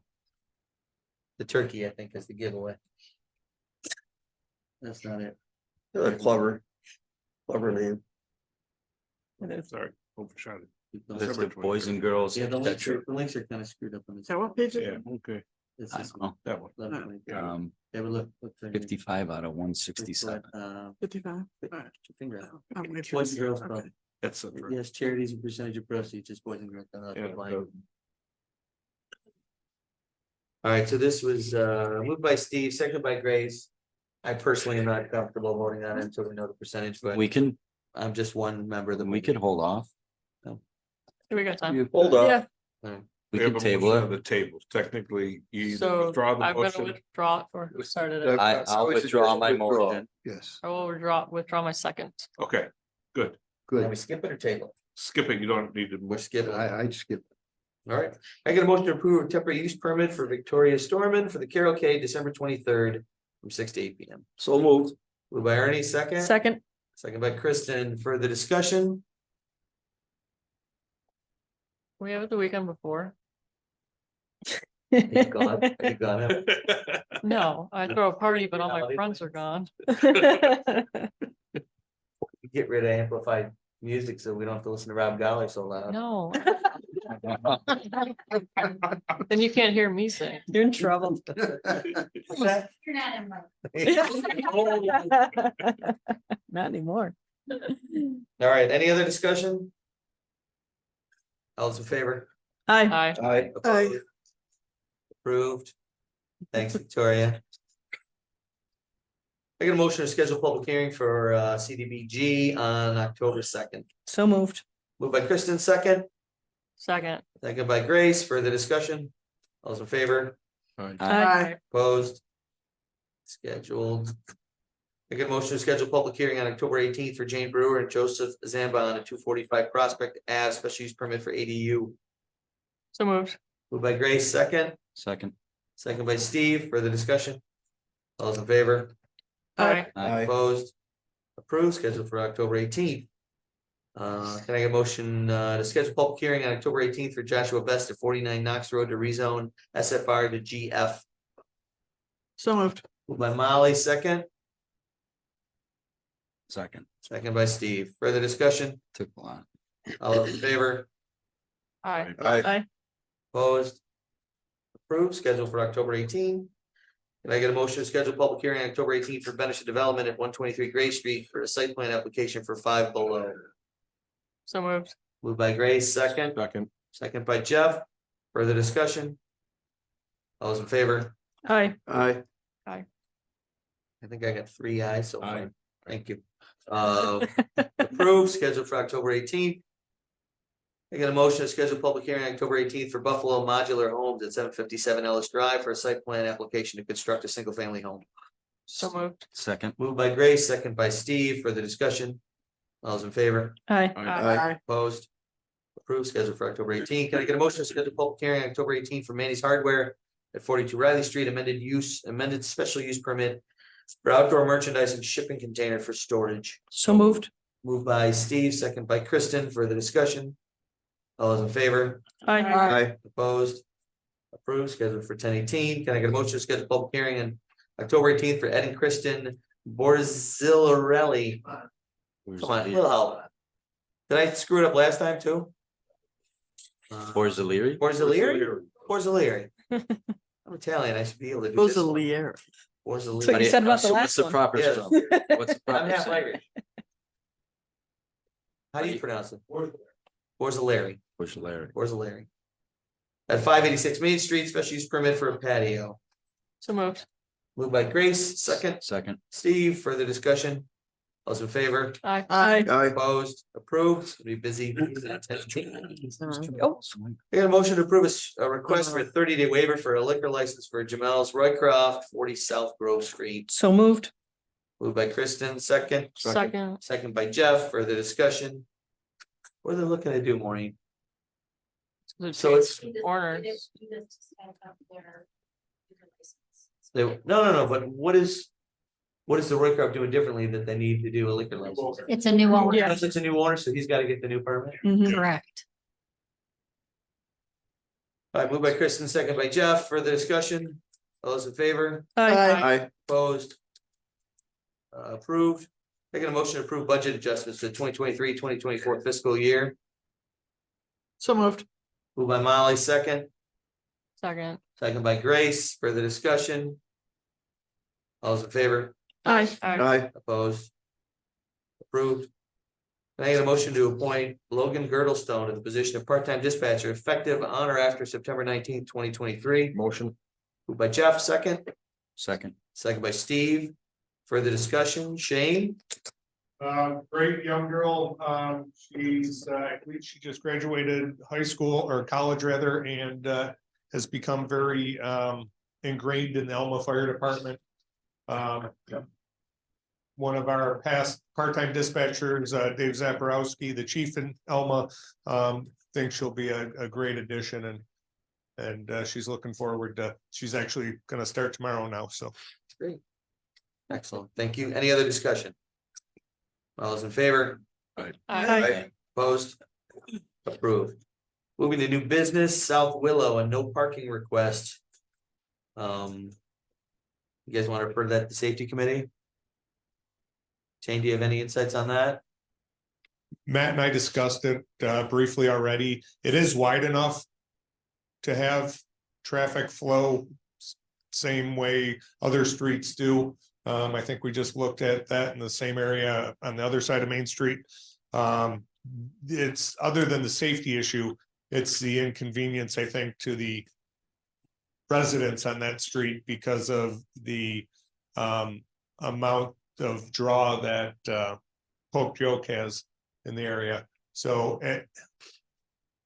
it's really up to you guys. I don't think it's a safety issue. It's just more of a inconvenience to the residents. But limiting parking on one side is gonna also affect the residents outside of Pope Joke hours. So yeah, whatever you guys want to do with that. Grace made a point about giving it due diligence by referring it. You still feel that way about this? Sure, why not? You guys good with referring to the safety committee to have them take a long look? Sure. Might as well. All right. It's tight going down there, but there's cars on both sides. It is. Yeah. The old man's artery. There's a trailer parked there today with cars all on the right side.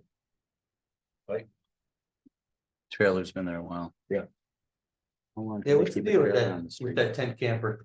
Or is It's legally parked unless there's something in the code that I don't know about. No, it The is, license it is legally parked. That property is has foundation repairs going on. Okay. So, I mean, that whole driveway is being taken up by CMU block and all the other concrete that needs to go. So they're not living out in the camper, they just get the camper out of the way. Right, Yeah. yeah. So that's temporary there. Thank you. Thanks for taking a look at that, Shane. Erie Niagara Sunrise Exchange Club, possible display.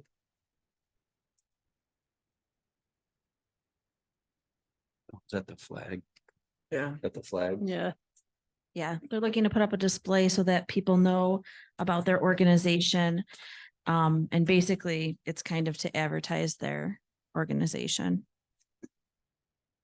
That's the thing, right? Is there? Would it fit in their application? They didn't fill out an application. There I was mean, an is there a letter? application. Like, how did you know they're advertising They for their came in. organization? They came came in and in. told you that? Mhm. They dropped off the flyer sent to everybody. Do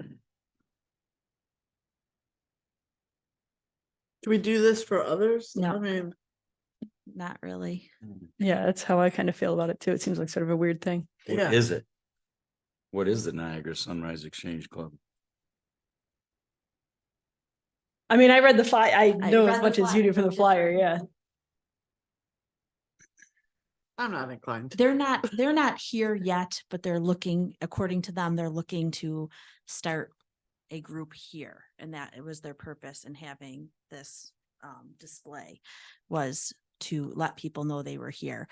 And I passed it along because I have to, but I feel like that's kind of like an advertisement. I don't know that we really Right. advertise for Yeah, I'm not- organizations. No, they seem to be sort of a social / political / religious Yeah. organization, just from everything in the flyer. And I just think of it as if somebody came in with a display that would be less than desirable to advertise their business. Open up for one, you gotta open up for all. Yeah, I'm not right, saying yeah. that. We already do, you know, the veterans flags on Main Street for Right. Veterans Day. I mean, it's not like it isn't already getting recognized.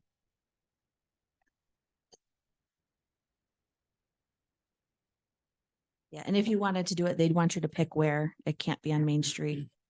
So So what do we have to do about this? Just, you could just not do anything. You don't have to make. that a would be motion or my anything. explanation. Yeah, let's not do anything. Yeah. Moving on to C. 206 Main Street, Mr. Site Plan Review, schedule public hearing if appropriate. Liz? So it'd be a special use permit review. Because they are currently operating out of what was approved initially with their outdoor smokers, and we've had multiple complaints about that in addition to noise issues that we've addressed with neighbors, but there's a train whistle on top of the building. Have you talked to them about that yet? The train whistle? No, I believe Shane has talked. You did? And? They let them do it. No. You're like, you can keep it. Yeah, I told him he couldn't do it. And his response? Did Yeah, they do it yesterday? Yeah, I didn't hear that we got any complaints about it yesterday. But the first game was a Monday night game. That Oh, yeah, I was heard much it. later, so I I don't know. Would have heard it more times. He was yesterday. disappointed to hear that and wanted to debate whether it violated the noise ordinance. But I told him he couldn't. So Clearly crosses property. it's a air horn from a train, I believe he said. That was permanently mounted in the establishment. So it's inside? I guess so. Wow, my Wait, he had it permanently. It wasn't already there. No. I was gonna say that's clearly the bill. Years ago, there was an old derailment. No. No, they had it. I don't know where he got it from. They had it installed and they were doing it every time the Bills scored a touchdown. But inside? Yeah. And the A neighbor. lot of people going deaf. I don't know. so this is part of the reason why.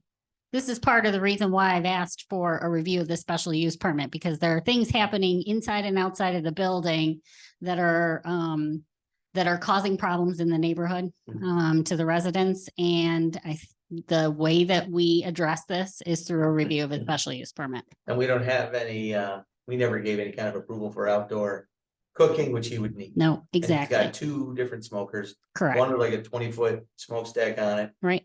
Which One I in assume the was the back. response, he didn't have that at the beginning. I No. assume that was a response to Smoke. people's concerns. Yeah, And the then there's bank. another one at the back of the property, which doesn't have that, Correct. which is back by where all the houses.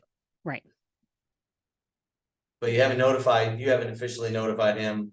No, I was Like, told to I'm hold off. sorry. I was told to hold off while there was some other issue with that business owner before that got resolved. I was told to wait. So that's all been finished and taken care of. So now it's time to review.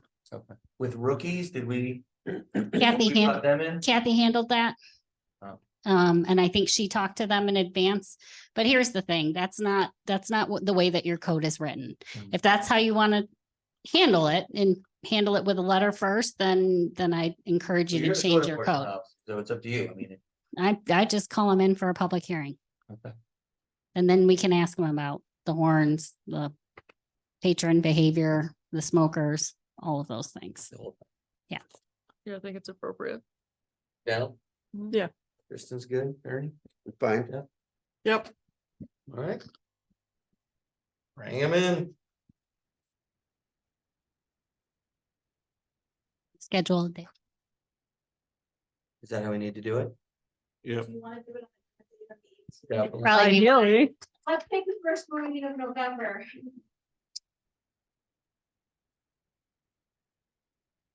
The 6th. Okay. All right, who wants to make that motion? I'll make that motion. You making a motion to schedule a public hearing to review the special use permit for Misters on 206 Main Street on November 6th? Jeff, is that what you Yes, said? that's what I said. I thought so. Anybody want to second that? I'll second. Second by Kristen. Further discussion? Those in favor? Wait, Nope, go ahead. Wrong date.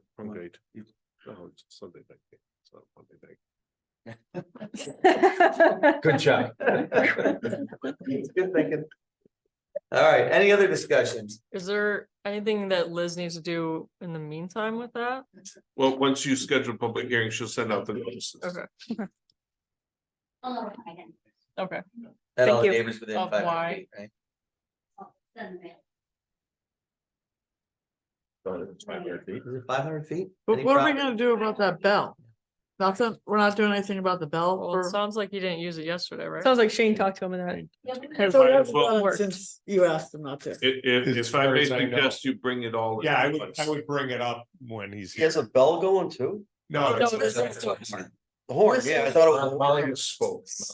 Okay, I didn't know, I thought maybe he's adding a bell. Really, Raby, your first meeting? You know, ring the bell, blow the horn, you know. Whistle, whatever. Yeah. Molly. Well, I don't know, I wouldn't put it past him to have a bell going too, you know. like Molly. maybe ring the bell. Okay, all right. All right, It violates We'll the ring the noise bell. ordinance. All right, We moving on. can call the police. all right, moving Jeff, second by I'm Kristen. just saying, it's 6 weeks away and there's a lot of bills getting between now and then. You know, Right. it's like- All those in favor? Keep it together. All right. Keep it Aye. together. Let's go. All those in favor? Aye. Aye. Opposed? Approved, it is scheduled. Old business. New sign, the sign law discussion. That's why we need to move things along. Okay. Lots of stuff.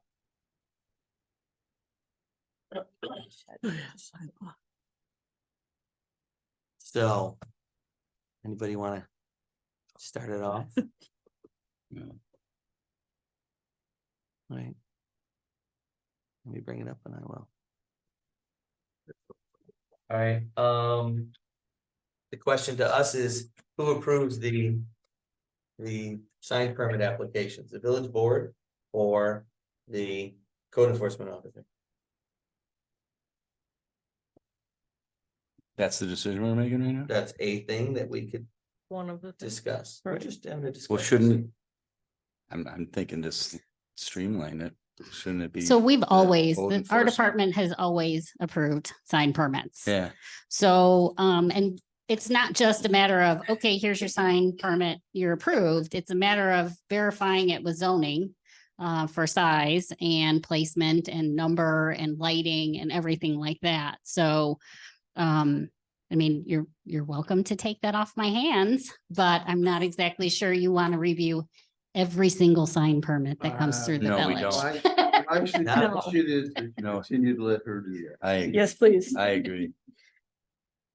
So you automatically send it, if there's questions, you send it to. So if they're, Committee. if they don't meet the zoning requirements, then they have to go to the zoning board. Or they have to resize their sign or change the lighting or whatever. And in reading through this, the green, I mean, there's green and red changes on this. The red were, the black was the code. The The code. red were the initial changes. Then Liz and I chatted, then we had some questions of that, and then the green are the subsequent changes. So the colored Further are all changes. Hopefully no one's colorblind. You can see the red and the green. Blue Gotcha. is question. Red and green. And blue were questions. Ah. Just what do you want to do? For the first blue one, let's do it. Do we want it to be approved only Yes. by the CEO or require? I think you board just approval? answered that. Right. Yes, No. we don't want That's that. why- It's that's gonna why We I do not want board That's approval. why I led with that. Right. I don't know that you. 544B. Feel free to chime in if you have a concern. 284-444B5. No sign may use any audible device or sound amplifier. And then later in the code, it says something about not being able to make any noise, but that means no noise, right? Mhm. And then C4, 285-444, going down a little bit to C4. For the purposes of this article, flexible banners, inflatable banners, signs, balloons with messages, flags other than government or pennants shall be permitted as temporary use signs for no more than 30 days in a 12-month period.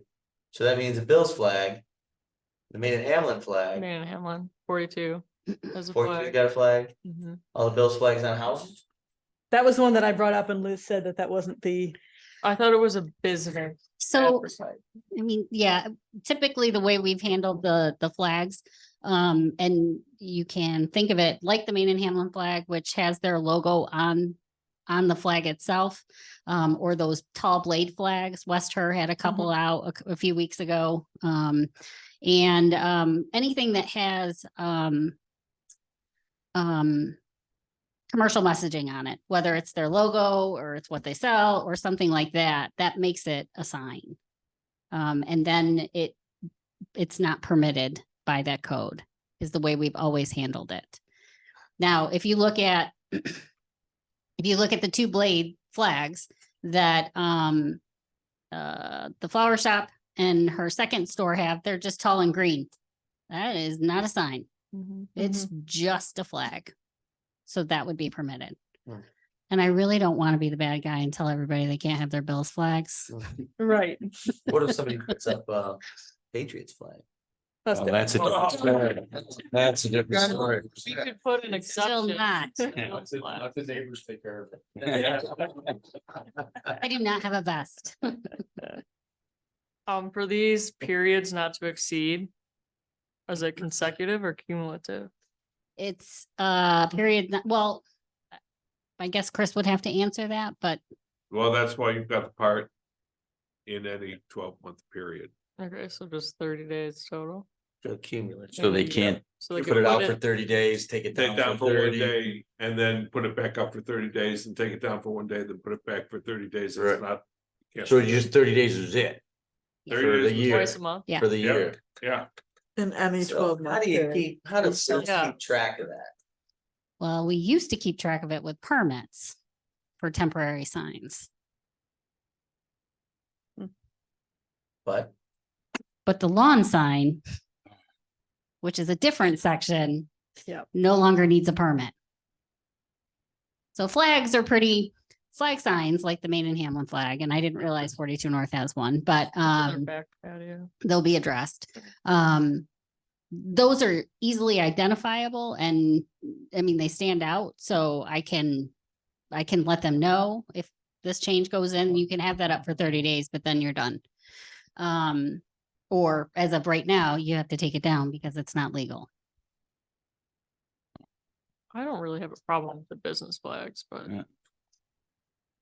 I guess if That's everyone a had tough, one, it that's a might. tough one. Well, the problem is that then that becomes another sign type Yeah. and we'd Sure. need regulations for that. And we currently only allow 2 sign types for commercial businesses. Right, So so the flag so would the flag count would as be one. one. And then if you've got a wall sign and you got a sandwich board, then you're gonna need a variance for one of them. Mhm.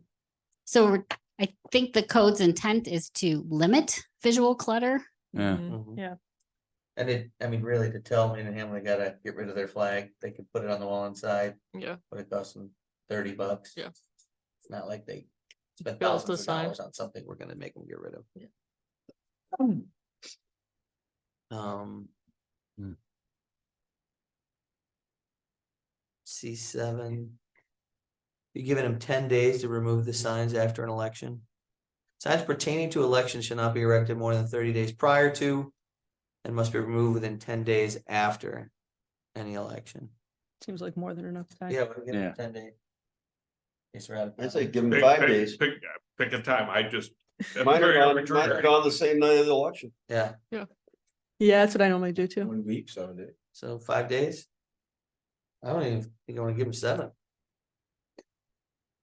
You're tough. I'm okay with 5. 5 days, that's plenty. It You is. shouldn't have to look at the signs. It drives me crazy when you see these signs blowing around. Yeah. Yeah. I don't even want to see my own sign that much. Like, People who lose, we usually leave them up. You know, they don't bother with them. Yeah, I reuse mine. I've been using the same one. Anyway, Can you put signs on a private tree in the same section? Number 5. Can what? Put signs on a private tree, not a municipal tree or a street tree. I guess you could. They don't have a regulation on that. Okay. Fair point. I'm saying for residents. Yeah. the signs pertaining to elections, right? So if somebody just has a Biden sign or flag or something, right? Can they Yeah. just leave that up? Say it pertains to an election. Freedom of even speech, if- right? If Isn't it's it? not, Well, your problem is. or a Trump sign. Yeah, either one. Your problem is you can only regulate. Time, place, manner. You can't regulate content of the sign, so. You know, the election signs are easy. You'll vote, elect someone so and. Right, vote for Trump, but I'm saying if it just Yeah. says Trump, which a lot of them just say Trump or Biden. That's where you get into you really can't say that. You limit the number of signs that they're allowed on their property. And they can't have any. And their location, you can't Right. put it, in between the sidewalk and the roadway, you don't want. Mhm. Can't put it on the telephone poles, cause that's just. And Those never, So this- they leave them Right. there. Or This man's is gotta go up and climb up and get it. commercial only, or is this resident? This is residential This too. Yes. covers everything. So my Bill's flag is out of compliance already? I didn't say that, but What flag? what flag? What flag, Brett? If you I- had one. If I had one. Gotcha. No, I thought you said it was just for commercial purposes. Right. For commercial, I mean, yes, the Bills is a commercial entity, but But on the private way that property. we have always enforced that code is commercial messaging on whatever form of a sign it takes.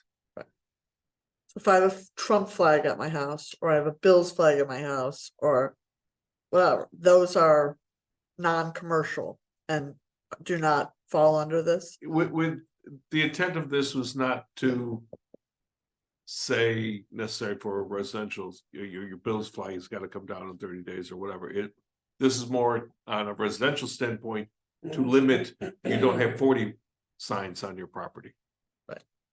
Which then gets distracting for people who are driving by or whatever. And Right. you don't want someone sitting there and all of a sudden, oh, it's like, oops.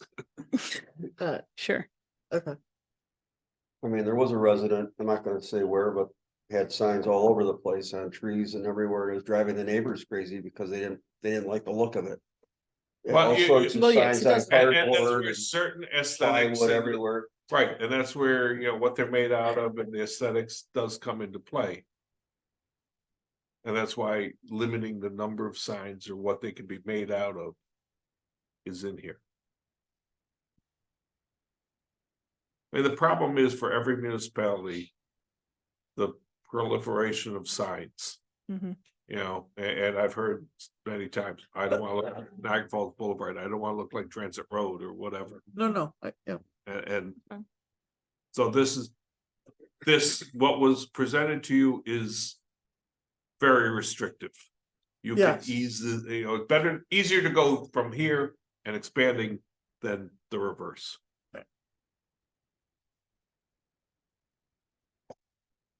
That's good. I think that's what we're looking for. Mhm. It's Yeah, the easy ones are, electric poles, light poles, fire hydrants, things like that on the medians. Mhm. Those are the simple ones. Those are just go and yank them. So so when we talk about like a sign on an electrical pole or whatever, is that like the, garage sale, lost my cat? cat. Yeah, okay. Bob buys houses. Right, it's right, the whole, any kind Golden of noodles sign. for sale. wait, that's what kind of sign? That's what I was saying. Like, is it the lost cat or a garage sale or whatever people tack up to light poles? Puppies for sale. No moving parts. You have enough places in any municipality where you can put up signs, in the grocery store. Sure. Or wherever. Or nowadays, quite frankly, everything is social media. Right.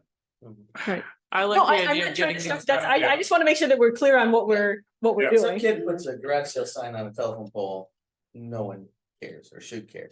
But some guy. Well, puts- this says we do. Some guy puts, millwork, I do millwork and his phone number and it's super high, so no one can touch it. Right, and it's right at an intersection, like that's the kind of thing we don't want to see, that kind of. Or Well, somebody this ever, even applies to those garage sale signs that are on light poles put up by the little kid down the street. or someone advertising their business in a residential area, putting a stake in and putting their sign on the lawn. Yeah. Advertising some business service they provide. We can't have signs in the right of way, right? Correct.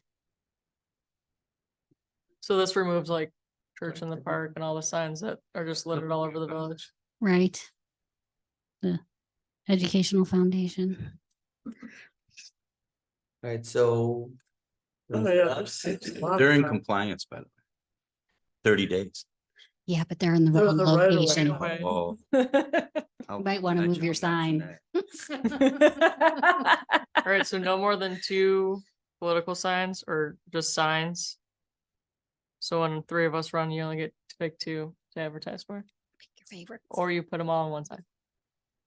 That's it, one big sign. But the question is, again, 2 is utterly arbitrary.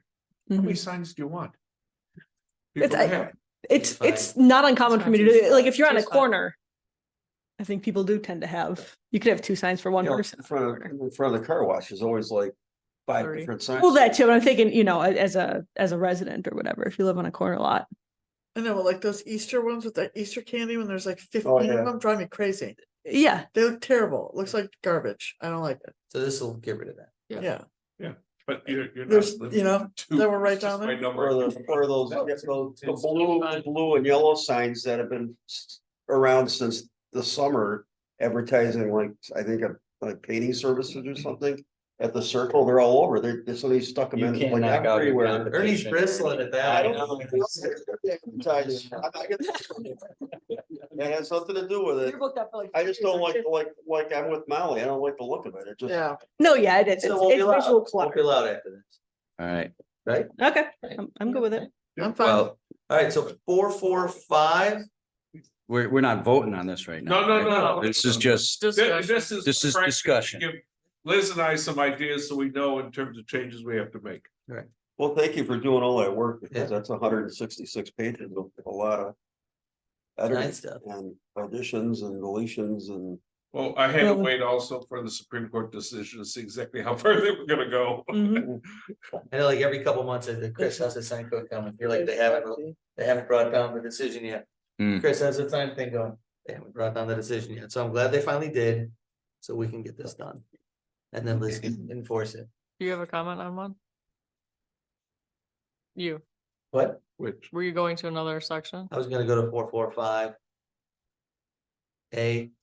Mhm. Give me an example of a directional sign. Signs that provide direction to pedestrians, bicyclists, or motorists should not be required to sign permit. Following conditions. Enter, exit, What do you mean? What? enter, exit. For like a park? for like a parking lot or a business. Okay. Thank you. Mhm. Wait. 445E. It was. What about, and I think it would go here. What about illuminated signs that are inside of a business? Like up against the window? Oh, yeah, we talked about that. Yeah, a long time ago we talked about that. I remember that was something that we worked on. So there's a, Well, you've got the same thing. You go to virtually any tavern, aside from having open or closed, they're gonna have the, Budweiser. sign, but yeah, Budweiser sign, Right. Bill signs, and Savers things. Right. Well, then we talked about Or the LED It thing. had to be, Right. we talked about it had to be 12 inches from, right, right? Wasn't that what we came up with? 12 Right. inches? from inside the glass, window. Mhm. Inside the window. Mhm. What do you mean 12 inches? Well, they could just put a bunch of light up things all up against the window, right? But you're gonna have them like hanging. No, they had to be a foot in. So they weren't all, they're more inside the establishment, not as visible from the street. But that's the purpose of putting them in the window, though. Right. Right, that we want, that was what, and when was that we talked about? 12 inches, like, yeah, when they Not actually not have. big enough, we all talked Yeah, about no, it. I remember. Yeah. we talked about So it's in the current It definitely code. came up before. It's in the current. It's in the code, current code. 12 inches? Mhm. Yeah, so Yeah, that's- last time we revised the code, Is it 28544.9? Could be. I do not have that open. What was it? E3, Yeah, I think that's, placing a window, the sign must be in conformance with all applicable regulations of window signs. So it's in the windows. And you're looking at, are you looking at the agenda or the original code? I'm looking at, The agenda. Markup. Okay, this, yeah. yep. Nobody references that code. 485.44.9. Oh, I see. Hmm. Yeah, so Liz, is it still a foot in, I guess is the question. well, that's a measurable amount, right? So if you want it to be more than 12, then make it more than 12. But I mean, the way it's written now, and Mhm. Jeff's point of referencing the code. Is it 12 inches inside the glass? That let me get. Window Could you- signs. You have to do it right now. It's in there, window 12 inches of the window through which it can be seen. So that's still the case, Correct. the way the code's written now. Mhm. Okay.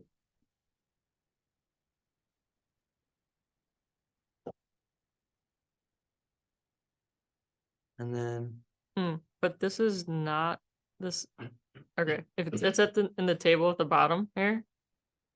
Window sign, a sign in which is applied or attached to the exterior interior of a window or is installed inside of a window within 12 inches of the window through which it can be seen. Illumination permitted is no for every district. Except for residential and what's OS? Open space. Open space. So what that would mean is that whatever it is, would have to hang 13 inches in from the window to To be not be illuminated. classified as a window sign. Okay. thank you. And it could be illuminated at 13 inches. Yes. Okay.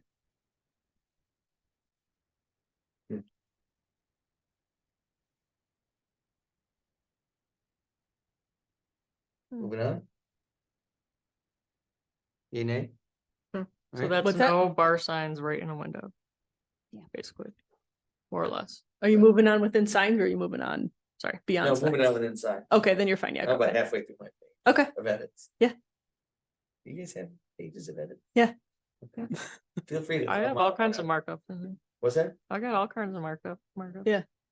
I don't wanna, I mean, I'm not saying I don't wanna. What I would ask Make all is the that you comments. send me copies of your things, just your Keep track of all? markups. Okay. Yeah. Sure. be easier. Okay, I mean, most are the things that we've just addressed tonight, so I can. I sent mine to everybody on July 10th. You're still working on I it. have, dang. and thank you. I don't know how I Um, feel about that one. this one. But-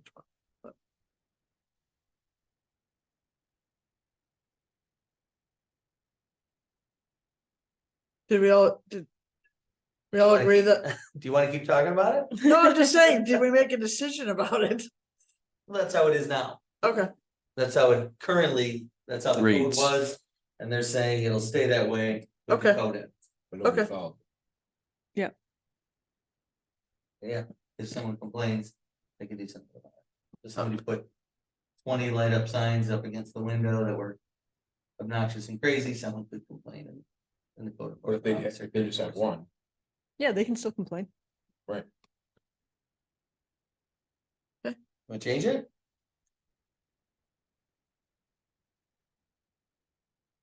Not yet.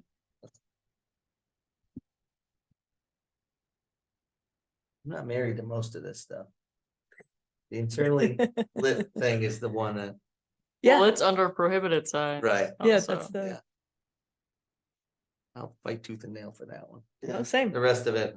We had some. No, we that's had a some hill fun we're dying times on. together in those early days on the board. Next to each other. Is that when you? We were opposite for a while with that, on that topic. I've come around since. All right, so we got an asterisk next to lit sign inside a business. So Molly and Jeff, No, if Either- you guys, I'm not, that's fine if you want to. either want it different or Nope, if you want to keep the same, I'm a team player. Good.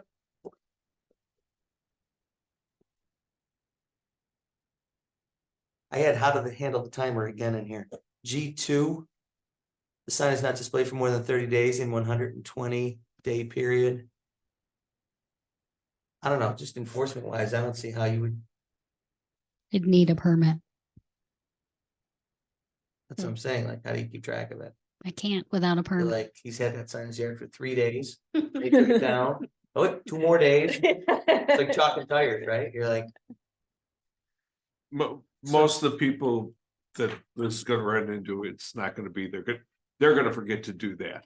Or they're not gonna do Take it. it up. They're gonna leave it Put it there out. for an extended period take of it time. down, put it back It'll up. be- Yeah, I don't know, I My question was like the red heart signs. Is that gonna be like?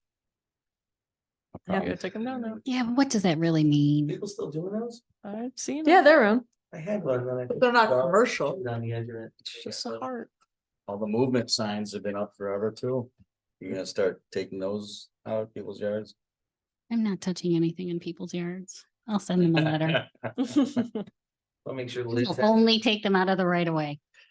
I'll make sure Liz is nice, force Go back to that freedom of speech Yeah. conversation. contact. It's a content issue. can't get into the content, but Yeah, you certainly can. That's the real issue is the content. Your bigger problem is the location of some of the signs and the Right. number of signs. Right.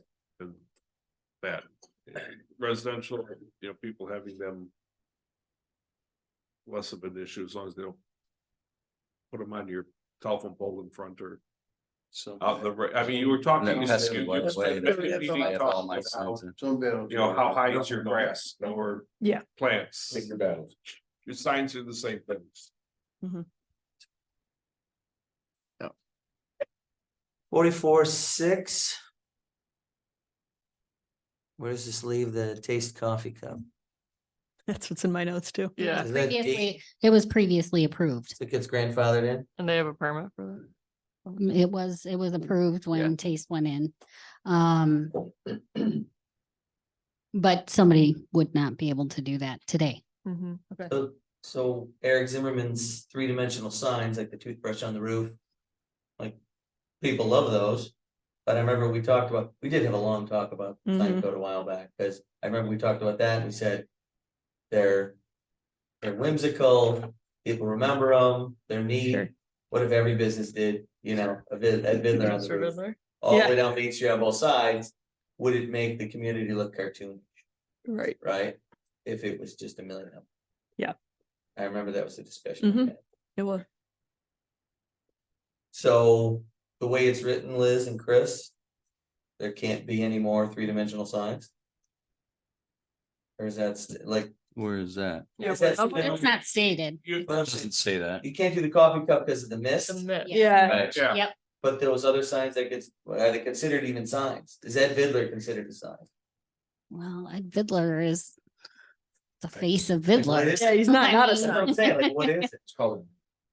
Right? It would be more difficult to call that a sign. If you, interesting, and I don't think it says it like anything on the apron or. It might say Vidler's on It it. might say Vidler's on it, Yeah. but That would be, the writing would help do it. but No, it's looking to get rid of it. I'm there just is- saying we need to No, no, no, clarify. no. Yeah. Well, that would be grandfathered, and once it exists, be grandfathered, and there's nothing in here that says people can't go and perhaps get a variance. Right. Yeah. So, you know, But so those types of installments, I guess, would need to follow the sign code, right? Because the toothbrush is at the dentist's office, and that's quite obviously what you're going there for. So it's representative of the business that's there. So There's it no should- writing on it though. it doesn't matter though. I mean, because a lot of times you can have a photo or a picture of what you're selling there, like at the ski shop, right? They've Right. got. So you- what if the dentist office put a 25-foot sculpture of Donald Trump on the roof? advertising what? Well, I'm saying, can they do it? Can they do it the same size as Ed Vidler and put it on the roof of whatever? Another business or Biden. Or a flower, right? It's not their business, but it's pretty and we want it on there. Right. But it's not advertising their business. Oh, the one over. We can Are you look talking at. about like the flowers, downtown Buffalo, throughout the city, they have buildings with Painted. murals on them. Right. Are you talking about that? No, I was talking about a 3D thing. Well, we can look at crafting some sort of language if you'd like to prohibit signs or. Regular. Which is regulate putting up 3D signs or prohibit putting up 3D signs? What are we doing now? Throwing it out there. What are we doing now? Because we did talk about that before. Wait, N talks about banners, pennants, windblown or inflated sign. Yeah, those are the things you see in the Roof cars. That's what I'm wondering, like, is this a roof sign? It says roof. It sign. seems like it's a roof sign. I don't think we define the term roof Okay. sign. I'd have to look in the definitions. It says the toothbrush and Vidler, a roof sign. I thought it But was. there's I thought the that was dog the at the dog conversation. bar is hanging. So I don't really That's the see, town. it's just depends It's on not our problem. where you're putting them. Still is his problem. Well, Yeah, well. And why no That's- signs with moving parts? I don't. understand. Distraction. yeah, the Distractions. toothbrush does. The have distraction. Name on Oh, no. Backlit sign. Fireworks, lasers. So, no, I'm not even gonna go there. Yeah.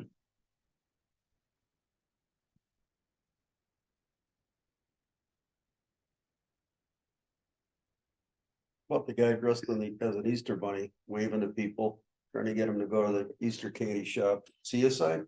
Or tree? Not a sign. Good question. Is that person design? It, whatever's in It's there. not affixed to anything, it's mobile. So that's, it's not a sign. So I don't think that would be classified. But if he was What was wearing a that? sandwich board, would be Sorry. okay. The Easter egg guy stands Little outside tiny with a things from the sign. depression, right? Oh, Yeah. We're doing this because you know someone's gonna come along and Yep, screw this up and we're gonna be like, well, you see Should've the tightened it up. commercials with the progressive thing where they're flipping the Oh, arrow. Oh, yeah. oh, interesting. Okay. That's a temporary sign. Probably should address. Yeah. so you're Okay. gonna, Way. so you're gonna add that to it, you're gonna clarify three-dimensional. I think Yeah. Yeah. we can do that. Clarify it Thank for what you. reasoning? For what are Well- you doing with it? Well, we can propose it and then you can discuss it. There you go. We can propose it both ways. How's There you that? go. Perfect. Let's do one way and work. Oh, okay. Just, Oh, I don't know. We're talking about it. all- just help me all out ways. here whenever you're ready. Okay, so internally H, 446H, internally illuminated signs. And signs that utilize exposed neon tubing for letters or lighting. So the Barbell's neon sign is grandfathered in. Yep.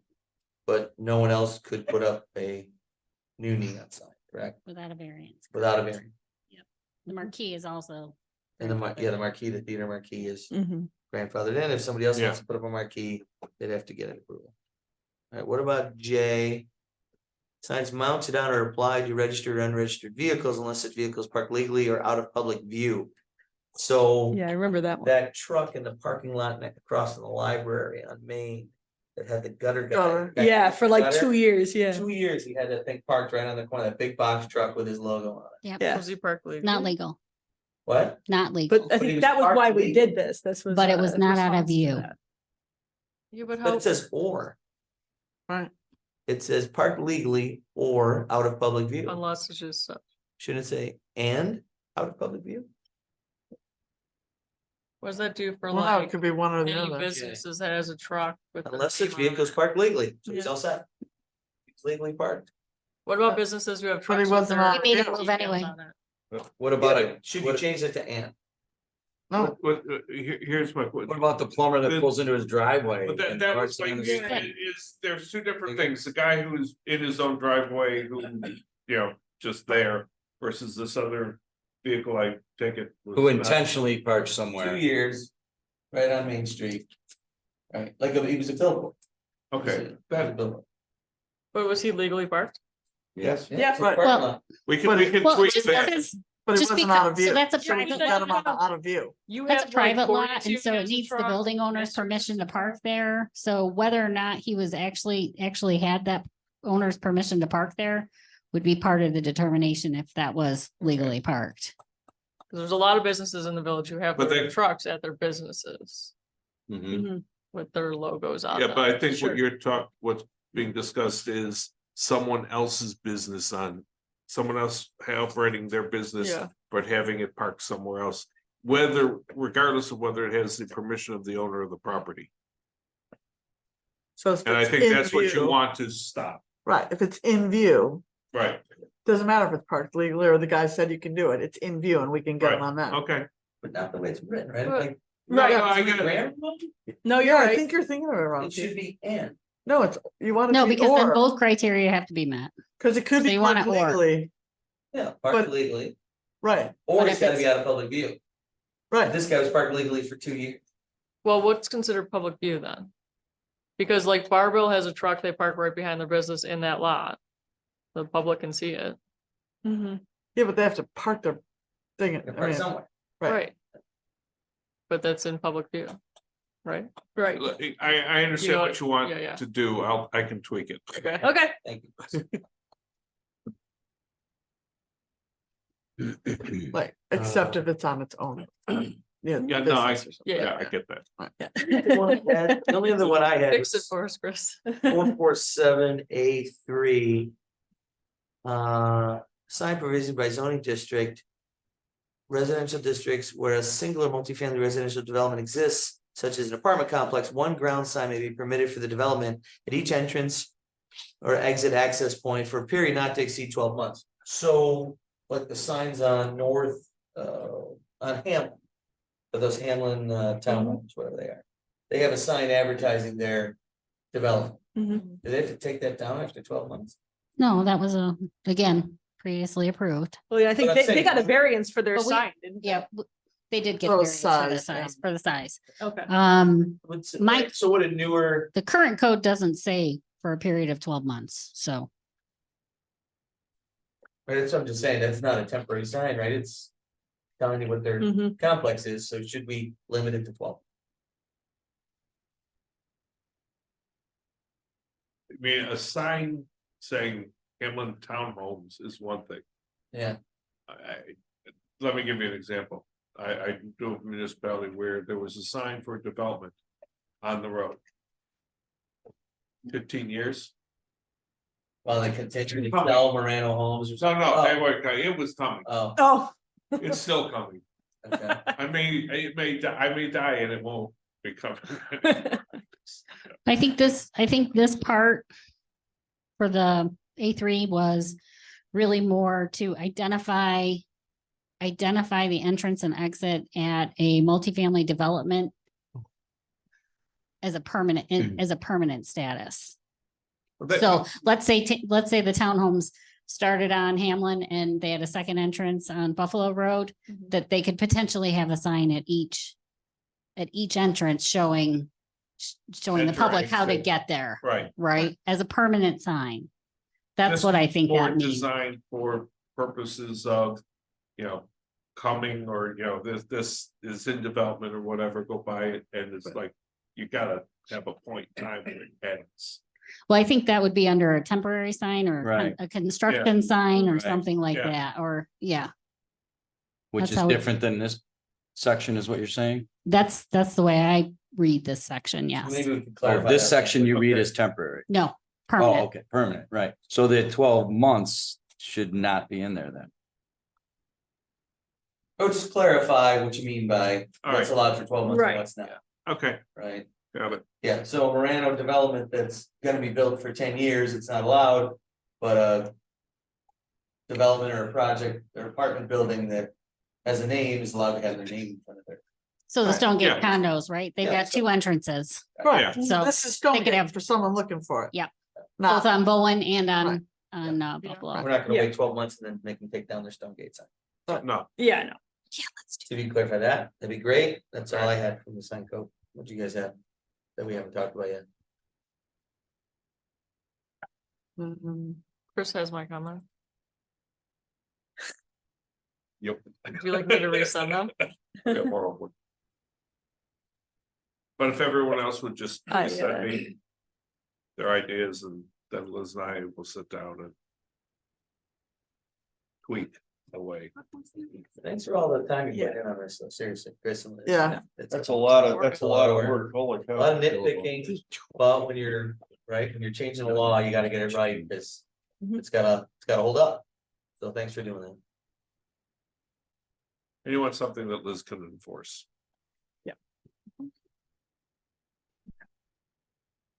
Okay. Yeah, I'm just gonna send mine. There was nothing too crazy. All right. Well, if I see anything crazy, Yeah. only Bugs Bunny. So good with the law discussion for now?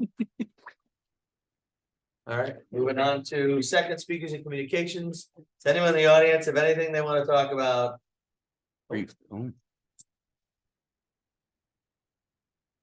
Hi, good Hi. evening. Good evening. I'm Holly Shinsis. I live on North Willow. I just want to follow up on the issue with misters. I understand the notion of the train horn is really funny because it is really outrageous. But I want you to imagine a 3-year-old waking up screaming, "Help me, help me." I mean, he even did it at the coin toss after 11 o'clock. And I mean, we're Bills fans lifelong. Like, we don't need that to, I don't know. We don't need to be cool with it to be okay with that, with breaking the law, frankly. And I just need you to understand that, like, my concern right now is the lack of sound judgment, not feeling like the law applies to Mr. Becker, that he doesn't even think that there is a noise ordinance, and that could seriously be okay in any stretch of the imagination. The neighbors the next day were all like, "Where is this coming from?" I was out in my pajamas looking for a semi truck, seriously, at 11 o'clock at night. So, I'm with you. I didn't know where it was coming from either, but it was loud and I thought it came from a truck. yeah, I thought somebody drove by in a in truck. my pajamas looking for a truck. So, and We've with, got a lot of night games. sure, sure. But you know what? I mean, honestly, even without the horn, we hear all of it. It doesn't matter. You know what I mean? Like, even without that. So, and I understand that the docket's full on the 18th, but by the time we get to the November 6th, our stretch of time where we get to have our windows open in our house, where our house doesn't fill with barbecue smoke. And I'm not talking about complaining between like Memphis or Kansas. I'm talking about charcoal smoke is gone. Like, we've had our windows closed. We run our air conditioner all the time. We've bought extra air purifiers for our house. It's bad. And it's not just I'm using the 20-foot stack or the one in the yard. It doesn't matter which one he uses. It blows right into the residences. So, and I know we're going to address that. And I just wanted you guys to really understand the scope of this. And like, it's not about not asking for permission, but looking for forgiveness. But it just appears to be this track record of feeling like they can do whatever the heck they want because they were here. And that I got a problem with. And if we could have more patrol cars in the area, that would be great. There are so many cars screaming down Willow and Hamlin. Who knows how many drinks they've had, but it's all, and you'd think it was Friday and Saturday night, and it's not. It's all week long. Like, that intersection, it feels like it's in its own little world. And it really is, it's not great for the neighborhood or the village. Or anybody really, except maybe Mr. Becker. So, thank you. Thanks, Molly. Can I make a comment on that? Please.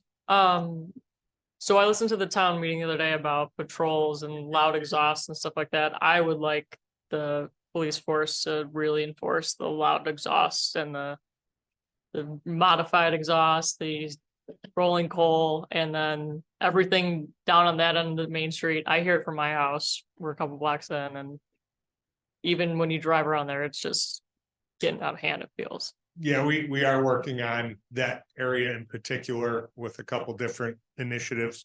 I can't stop that stuff. We can write tickets. Yeah. But that doesn't take the vehicle off the road. That doesn't take away the driver's habits.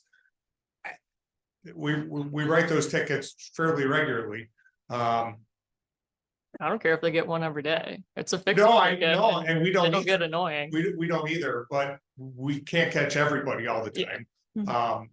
And again, it's kind of the curse of having a popular place is everybody wants to be here. And the town supervisor sent me a picture of a pickup truck with black smoke coming out of it on Main Street a week or so ago. I could make out the license plate. It was from Lakeview or Lakeshore or somewhere out that way. It was registered to. So it's not just local. The people are coming from all over to be here. And so to that point, my kind of feeling is, some towns you don't fool around in when you go there, because the cops are going to be up your butt. And I want that to be us. If we're going to have an open container law, I want people to behave here. Oh, absolutely. Absolutely. And we've always had East Aurora is not the place to drive drunk in.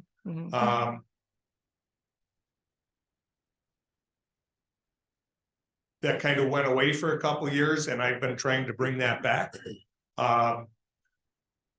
But again, for the last 3 years, courts are mailing parking ticket plea deals back to people, and nobody's coming to court, and that's starting to slowly change now.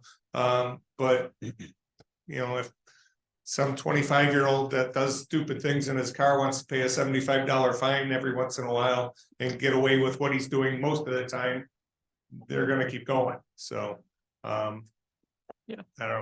don't know what the. So Hochul passed that law, right, 2 years ago in October of 21. It says there's fines for installing illegal equipment, right up to $1,000 inspection stations. Can you witness when you see a muffler that big? Can you pull them over? You see one coming out of the bed of the truck? Can you pull them over and say it's clearly illegally modified and give them a ticket for that? I'm not a mechanic. I don't know what was installed on a 1978 Dodge pickup truck. You can test windows if they're too dark. I mean, it's gotta be a legal way to test it. I don't. An illegal muffler. I mean, we test it by listening to it if they're hitting the gas. I can't stop a car because an exhaust pipe looks bigger than it's supposed to be. That might not even be a real exhaust pipe, and that would be an illegal car stop. We don't have the benefit of the doubt anymore. Everybody else does. So we have to be very careful and not infringe on you can do anything that decibel appears readings, to be. Do you have a decibel reader? No. Used No. to have one. And if they don't that have would it, be great unless, right. I mean, to have it out and have the button on as the pickup truck's doing it with the police car, Sure.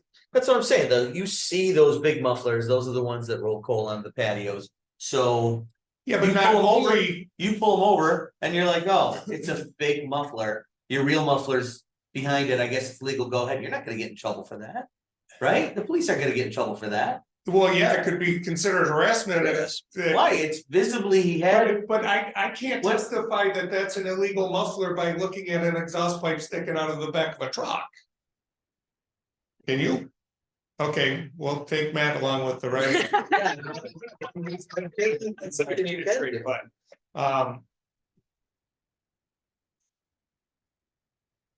Shane raised a fundamental problem, and it's with virtually every court system now. Since the pandemic, you have judges who it is easier to not have the defendants come in and simply do it by mail. And they're much more willing to do that, even if the prosecutor is present. So what, fine them by mail? They Great. will Find them. Plea by You fine. fine them $850 enough But times, they're gonna get rid of the mower. Judges are not gonna do that in many instances on an equipment violation. Or sometimes even for speeding or something else, because. I can't believe I'm just gonna say this in public. They're concerned about all the revenue they do for something else. A speeding ticket or whatever, plus the surcharges go to the state of New York. If they give parking tickets, the revenue comes back to the municipality, which affects their budget, which affects how they're viewed in terms of bringing revenue into the municipality to justify their continued existence. I've heard that in many of. I've heard- I believe it. No. Been a prosecutor for 41 years. I'm telling you, this is the way it happens. I mean, it takes a miserable. You said it out loud. I know, well, it takes a miserable we can get- prosecutor like me, who quite frankly, I don't. We care. can get I speeding and hammer people all burnouts the and time. It's What was just that? my. we can get speeding and burnouts and rolling through stop signs all day long. Oh, absolutely. Mhm. And we do that, figure. But they can only write the tickets. How they about don't- jaywalking? I mean, but people seem to have the impression that if we write a ticket, that problem goes away and it doesn't come back. It's not going anywhere. But if we're writing out brought up- hundreds of tickets Yeah, well, on a weekend, yeah. people are gonna get the message. They do and they don't. Some but, people don't. I Some have people don't. cases where people have 4 or 5 pages. The mayor of brought on speed. tinted windows. Yeah. You can't legally get your car inspected with tinted windows anymore. But there's still tinted window cars out on the road that we're writing tickets to, so. It's a never ending cycle, it's just. Yeah, I got one of But those then tickets you get once those and I people took it with the off. tinted windows, for example, who will go to their doctor, who will write out virtually any excuse for them and say they need it because of this medical reason. And then, you know. Which the V doesn't accept, but. Just cruise around there more and Yeah. make it harder for them, will ya? And we're doing that. Yeah. We're doing- Yeah. Just increase. Yeah. Down there. Yep. Get a reputation, get more of a reputation for being tough, please. Yeah.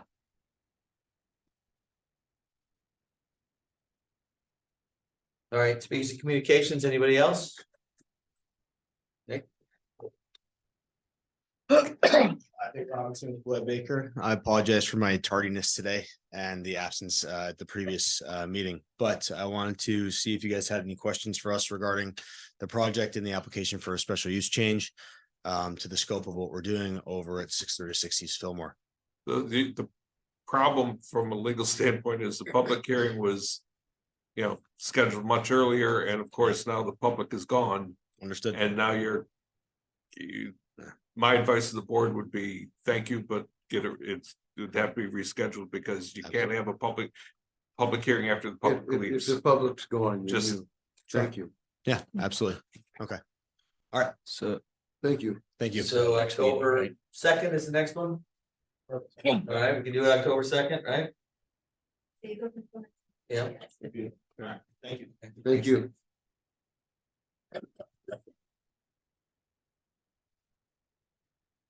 All right, speaks of communications, anyone else? Apologize for taking your time earlier with the.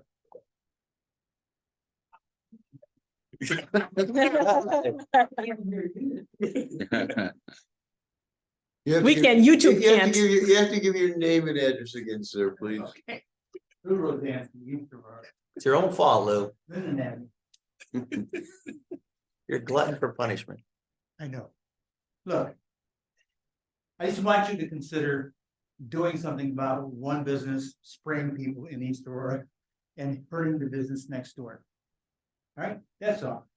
There's something wrong here if you don't. I sit on the patio, Membrino King, and I sit right up against their little herb garden there. So I'm the closest seat to that coffee cup.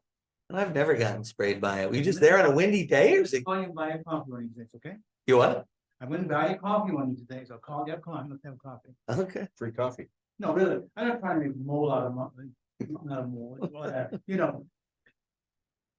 Let's stop that nonsense. I'll give you a call. Thank you very much for listening.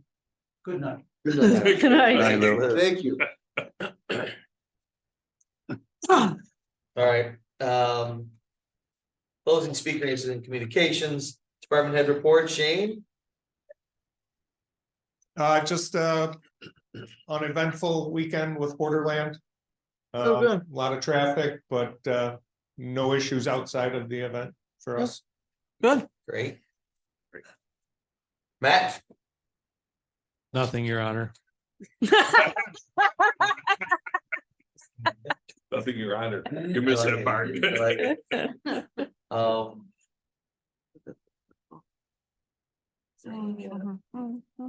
guys got the graffiti on the Aurora Players Building. Thanks for getting that.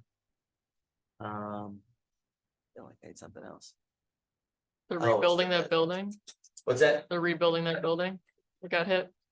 The one Oh, the car yeah. drove into. Yeah, the destruction, the lady who drove through the corner of the rec building. Oh, yeah, in the park. Yeah. That's some fast work. Yeah, I was like at work, saw it, and then like next time I pulled it up, it was like finished. it's within like 2 hours. It was nuts. Yeah. The insurance company sent us a check, but it was less $5,000 deductible. They're trying to recover that deductible from the person who hit the building.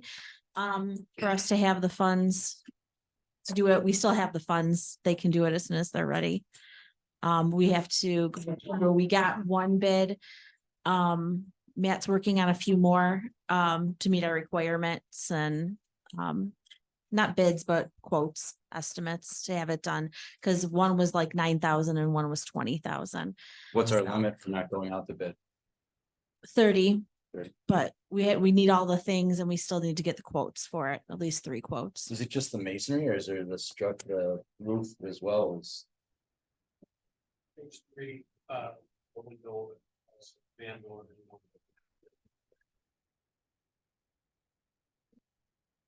He did.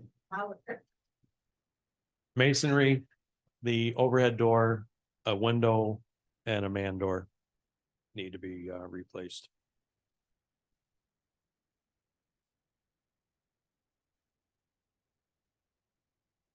Great. Anything else from Matt?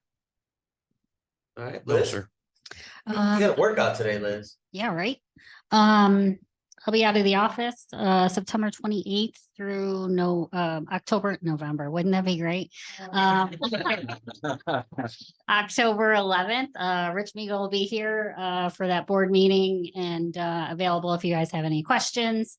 And then I'll be back in the office on the 12th.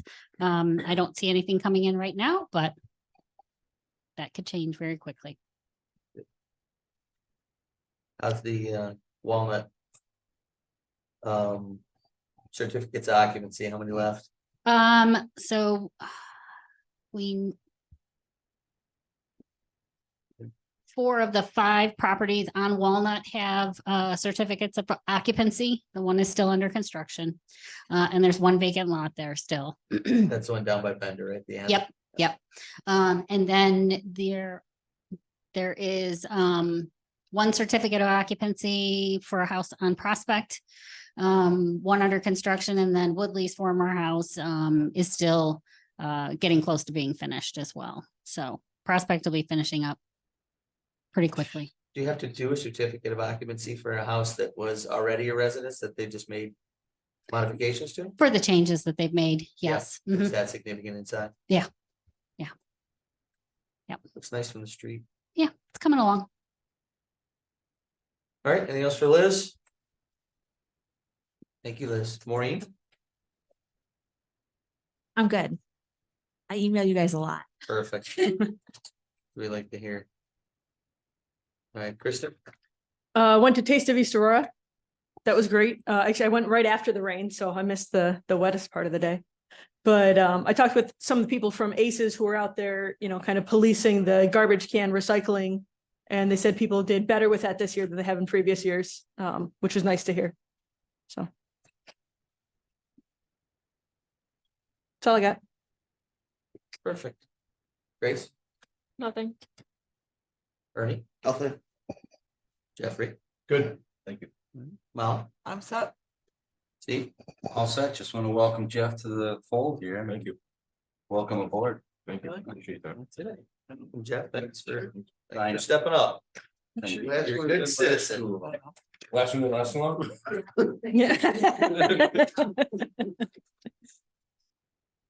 That's it. I think we have an Erie County Affordable Housing Summit at the Rock this Wednesday. 9 to noon. Steve, you going?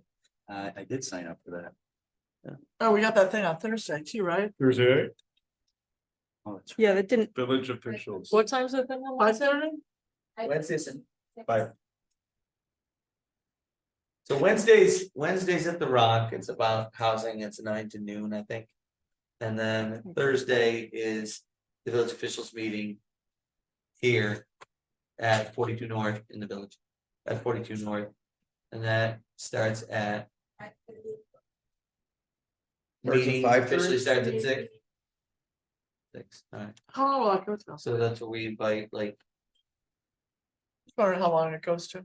I don't know, they got, Erie County's gonna talk about ambulances, so there'll be probably more content than usual, Gotcha. maybe hour and a half, hour and a half. Yeah, No, I was just wondering. yeah, I think that's why the attendance is gonna be so high too. Oh. Because. Yeah, of the conflict. Yep. Yeah. I think it's like it. Maybe. It's a great village.